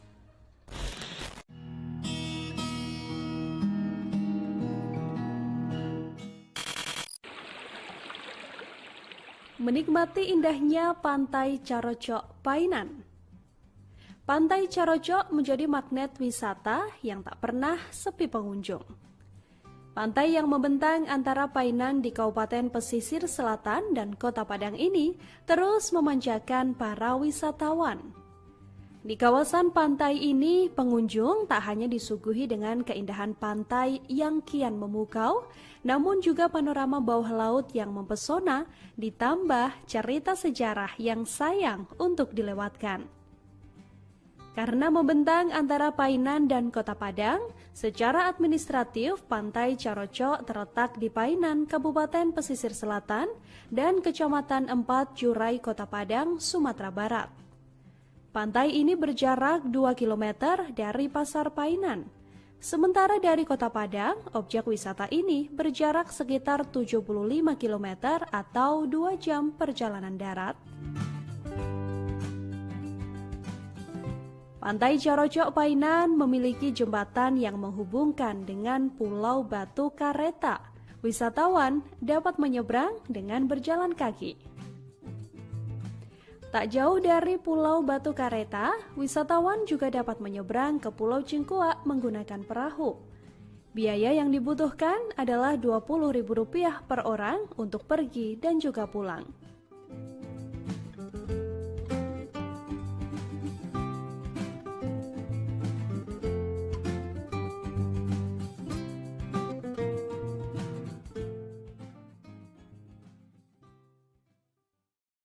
Terima kasih sudah nonton. Jangan lupa like, subscribe, dan share ya.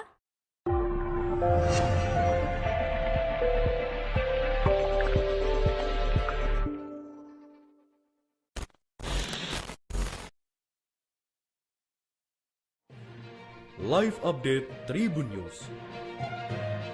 Kami hadirkan rangkaian informasi teraktual, laporan langsung dan update berita terkini dari seluruh penjuru negeri, dari siang hingga petang. Berbagai informasi dari dalam maupun luar negeri untuk Anda. Jangan lewatkan Live Update. Hadir setiap hari hanya di channel YouTube Tribun News.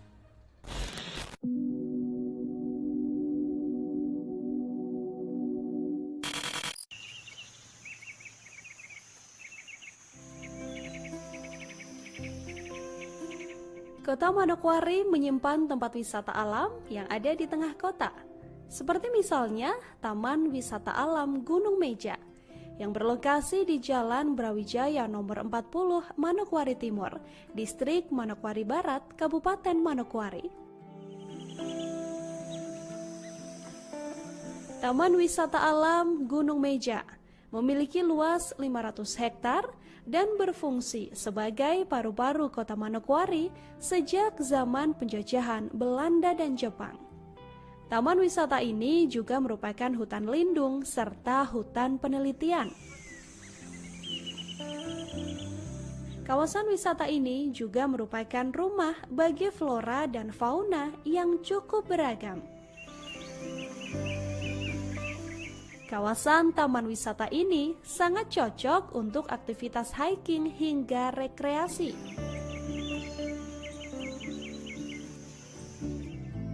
Taman ini pun buka setiap hari selama 24 jam.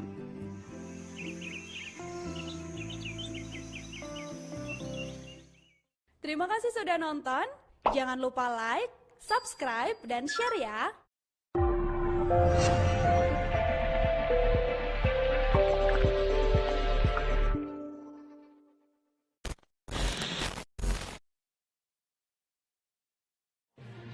Live Update Tribun News. Kami hadirkan rangkaian informasi teraktual, laporan langsung dan update berita terkini dari seluruh penjuru negeri, dari siang hingga petang. Berbagai informasi dari dalam maupun luar negeri untuk Anda.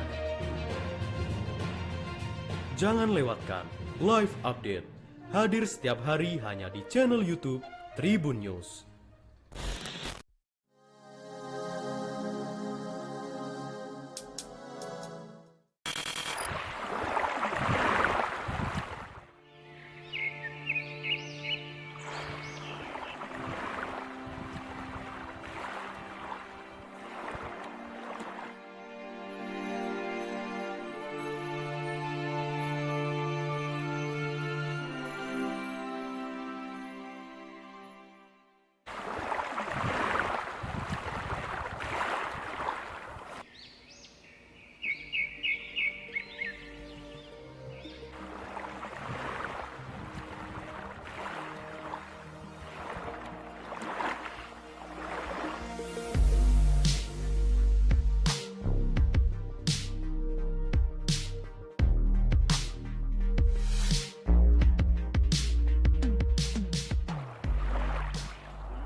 Terima kasih sudah nonton. Jangan lupa like, subscribe, dan share ya.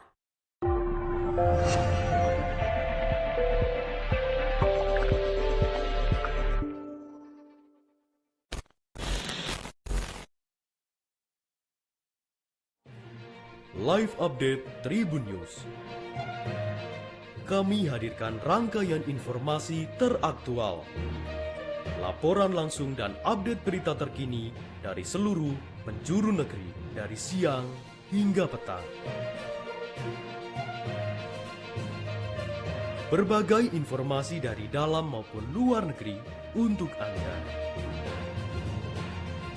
Jangan lewatkan Live Update, hadir setiap hari hanya di channel YouTube Tribun News.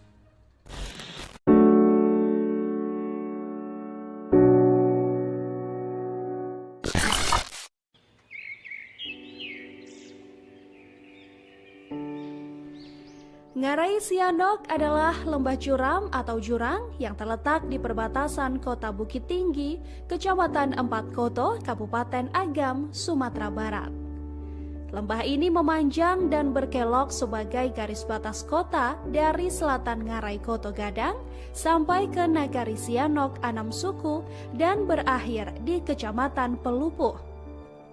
Ngarai Sianok memiliki pemandangan yang sangat indah dan juga dibuat sebagai salah satu objek wisata andalan Provinsi Sumatera Barat. Bentuk Ngarai Sianok merupakan lembah sempit yang dikelilingi bukit-bukit bertebing curam yang juga dihiasi dengan aliran sungai kecil di tengahnya. Tebing tersebut memiliki ketinggian sekitar 100 meter, membentang sepanjang 15 km dan lebar kurang lebih 200 meter.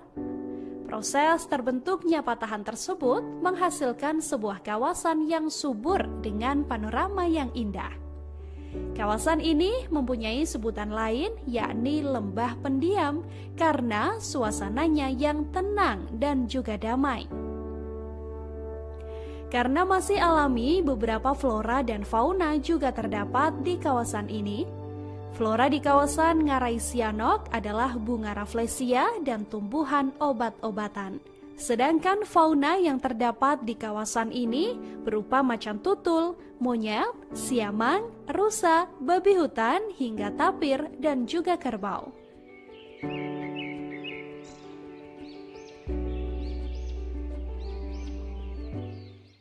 Terima kasih sudah nonton. Jangan lupa like, subscribe, dan share ya.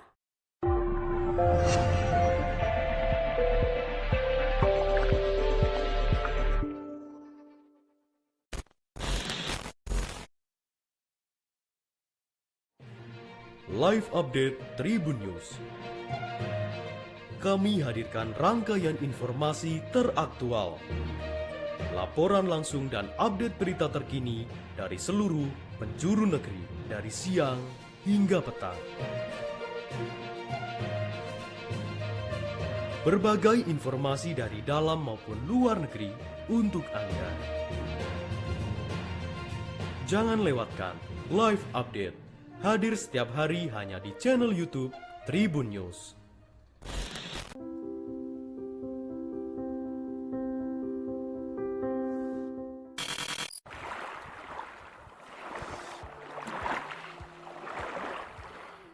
Pantai Bakaro yang terletak di distrik Manokwari Timur, Kabupaten Manokwari, Provinsi Papua Barat, memiliki potensi wisata bahari khususnya selancar ombak atau surfing.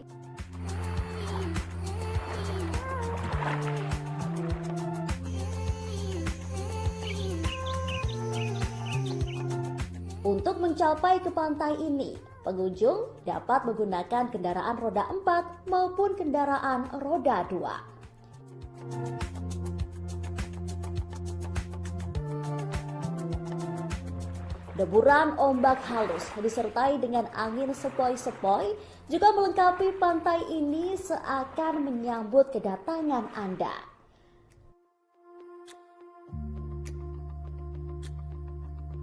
Mengunjungi desa Bakaro memang pilihan tepat untuk memanjakan mata dengan panorama yang indah luar biasa.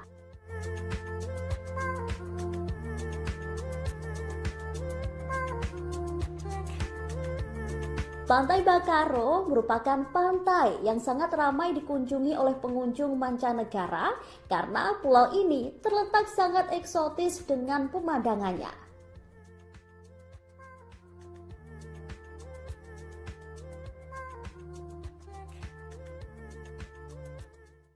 Terima kasih sudah nonton. Jangan lupa like, subscribe, dan share ya.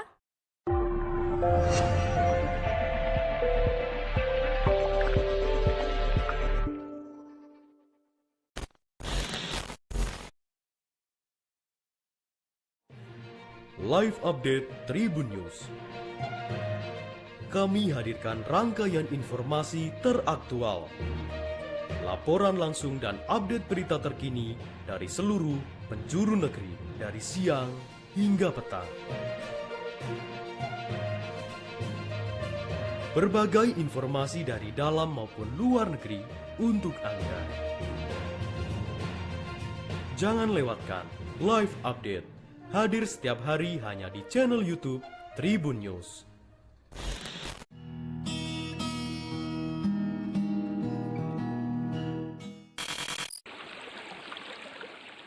Menikmati indahnya Pantai Carocok Painan. Pantai Carocok menjadi magnet wisata yang tak pernah sepi pengunjung. Pantai yang membentang antara Painan di Kabupaten Pesisir Selatan dan Kota Padang ini terus memanjakan para wisatawan. Di kawasan pantai ini, pengunjung tak hanya disuguhi dengan keindahan pantai yang kian memukau, namun juga panorama bawah laut yang mempesona, ditambah cerita sejarah yang sayang untuk dilewatkan. Karena membentang antara Painan dan Kota Padang, secara administratif Pantai Carocok terletak di Painan, Kabupaten Pesisir Selatan, dan Kecamatan 4 Jurai, Kota Padang, Sumatera Barat. Pantai ini berjarak 2 km dari Pasar Painan. Sementara dari Kota Padang, objek wisata ini berjarak sekitar 75 km atau 2 jam perjalanan darat. Pantai Carocok Painan memiliki jembatan yang menghubungkan dengan Pulau Batu Kareta. Wisatawan dapat menyeberang dengan berjalan kaki. Tak jauh dari Pulau Batu Kareta, wisatawan juga dapat menyeberang ke Pulau Cingkuak menggunakan perahu. Biaya yang dibutuhkan adalah Rp20.000 per orang untuk pergi dan juga pulang.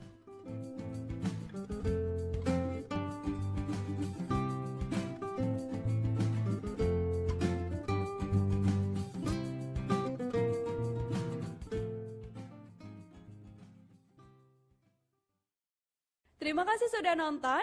Jangan lupa like, subscribe, dan share ya.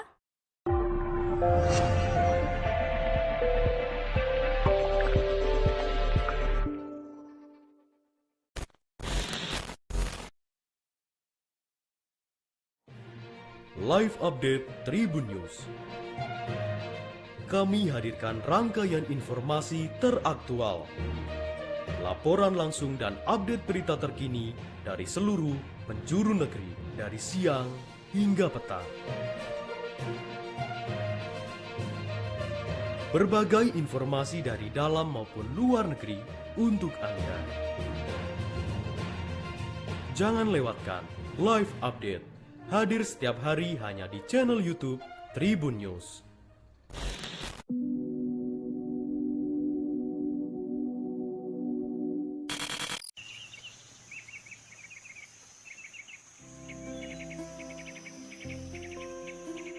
Kota Manokwari menyimpan tempat wisata alam yang ada di tengah kota. Seperti misalnya Taman Wisata Alam Gunung Meja yang berlokasi di Jalan Brawijaya nomor 40 Manokwari Timur, Distrik Manokwari Barat, Kabupaten Manokwari. Taman Wisata Alam Gunung Meja memiliki luas 500 hektar dan berfungsi sebagai paru-paru kota Manokwari sejak zaman penjajahan Belanda dan Jepang. Taman wisata ini juga merupakan hutan lindung serta hutan penelitian.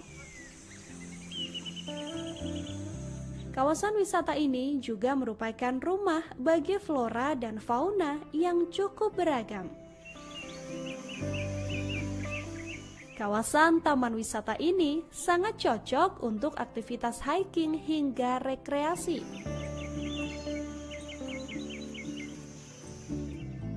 Taman ini pun buka setiap hari selama 24 jam.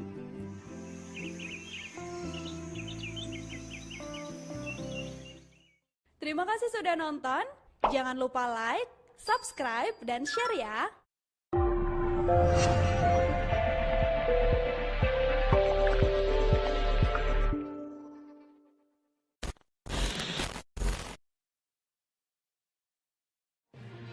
Live Update Tribun News. Kami hadirkan rangkaian informasi teraktual, laporan langsung dan update berita terkini dari seluruh penjuru negeri, dari siang hingga petang. Berbagai informasi dari dalam maupun luar negeri untuk Anda. Jangan lewatkan Live Update, hadir setiap hari hanya di channel YouTube Tribun News.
Terima kasih sudah nonton.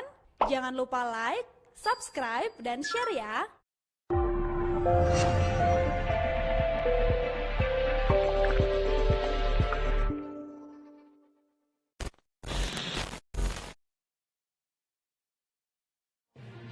Live Update Tribun News.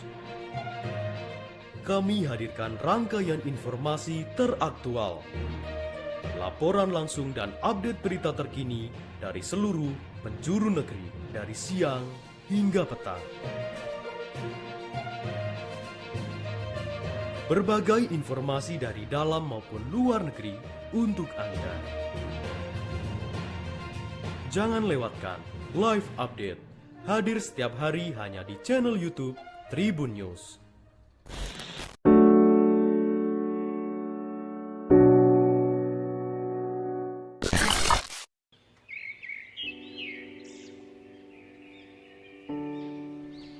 Ngarai Sianok adalah lembah curam atau jurang yang terletak di perbatasan Kota Bukit Tinggi, Kecamatan Empat Koto, Kabupaten Agam, Sumatera Barat. Lembah ini memanjang dan berkelok sebagai garis batas kota dari selatan Ngarai Koto Gadang sampai ke Nagari Sianok Anam Suku dan berakhir di Kecamatan Pelupuh. Ngarai Sianok memiliki pemandangan yang sangat indah dan juga dibuat sebagai salah satu objek wisata andalan Provinsi Sumatera Barat.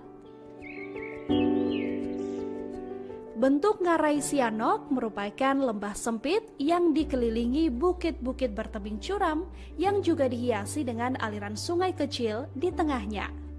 Tebing tersebut memiliki ketinggian sekitar 100 meter, membentang sepanjang 15 km dan lebar kurang lebih 200 meter. Proses terbentuknya patahan tersebut menghasilkan sebuah kawasan yang subur dengan panorama yang indah. Kawasan ini mempunyai sebutan lain yakni lembah pendiam karena suasananya yang tenang dan juga damai. Karena masih alami, beberapa flora dan fauna juga terdapat di kawasan ini. Flora di kawasan Ngarai Sianok adalah bunga rafflesia dan tumbuhan obat-obatan. Sedangkan fauna yang terdapat di kawasan ini berupa macan tutul, monyet, siamang, rusa, babi hutan, hingga tapir dan juga kerbau.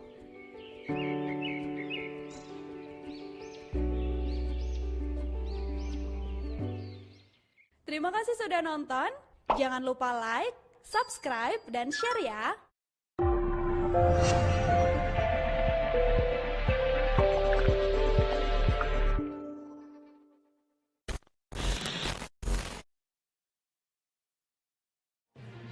Live Update Tribun News. Kami hadirkan rangkaian informasi teraktual, laporan langsung dan update berita terkini dari seluruh penjuru negeri, dari siang hingga petang.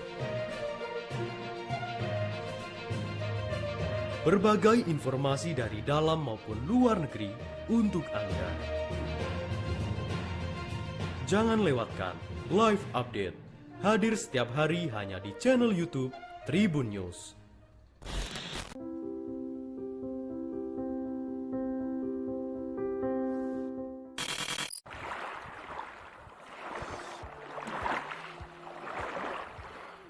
Pantai Bakaro yang terletak di distrik Manokwari Timur, Kabupaten Manokwari, Provinsi Papua Barat, memiliki potensi wisata bahari khususnya selancar ombak atau surfing.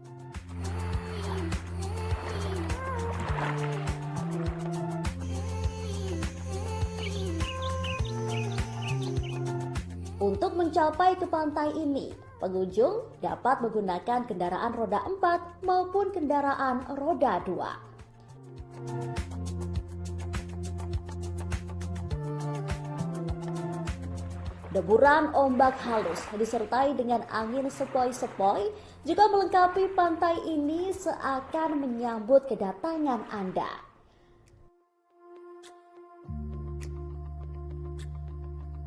Mengunjungi Desa Bakaro memang pilihan tepat untuk memanjakan mata dengan panorama yang indah luar biasa.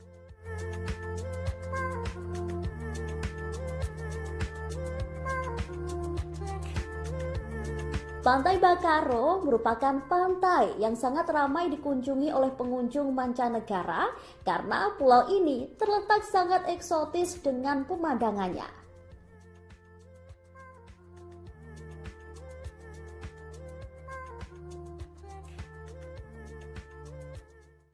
Terima kasih sudah nonton. Jangan lupa like, subscribe, dan share ya.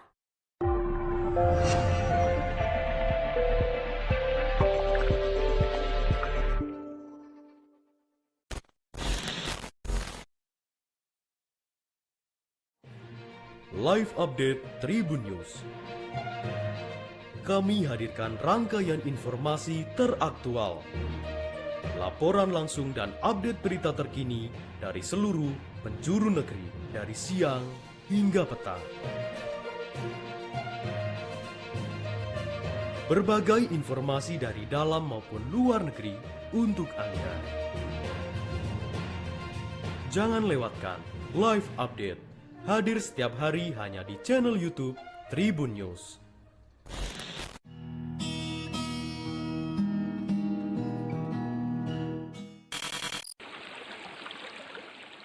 Menikmati indahnya Pantai Carocok Painan. Pantai Carocok menjadi magnet wisata yang tak pernah sepi pengunjung. Pantai yang membentang antara Painan di Kabupaten Pesisir Selatan dan Kota Padang ini terus memanjakan para wisatawan. Di kawasan pantai ini, pengunjung tak hanya disuguhi dengan keindahan pantai yang kian memukau, namun juga panorama bawah laut yang mempesona, ditambah cerita sejarah yang sayang untuk dilewatkan. Karena membentang antara Painan dan Kota Padang, secara administratif Pantai Carocok terletak di Painan, Kabupaten Pesisir Selatan, dan Kecamatan 4 Jurai, Kota Padang, Sumatera Barat. Pantai ini berjarak 2 km dari Pasar Painan. Sementara dari Kota Padang, objek wisata ini berjarak sekitar 75 km atau 2 jam perjalanan darat. Pantai Carocok Painan memiliki jembatan yang menghubungkan dengan Pulau Batu Kareta. Wisatawan dapat menyeberang dengan berjalan kaki. Tak jauh dari Pulau Batu Kareta, wisatawan juga dapat menyeberang ke Pulau Cingkuak menggunakan perahu. Biaya yang dibutuhkan adalah Rp20.000 per orang untuk pergi dan juga pulang.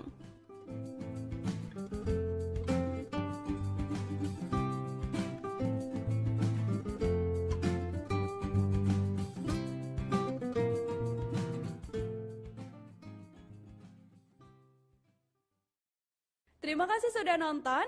Jangan lupa like, subscribe, dan share ya.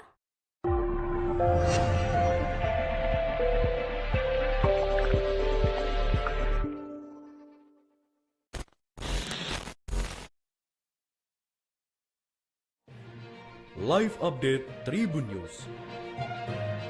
Kami hadirkan rangkaian informasi teraktual, laporan langsung dan update berita terkini dari seluruh penjuru negeri, dari siang hingga petang.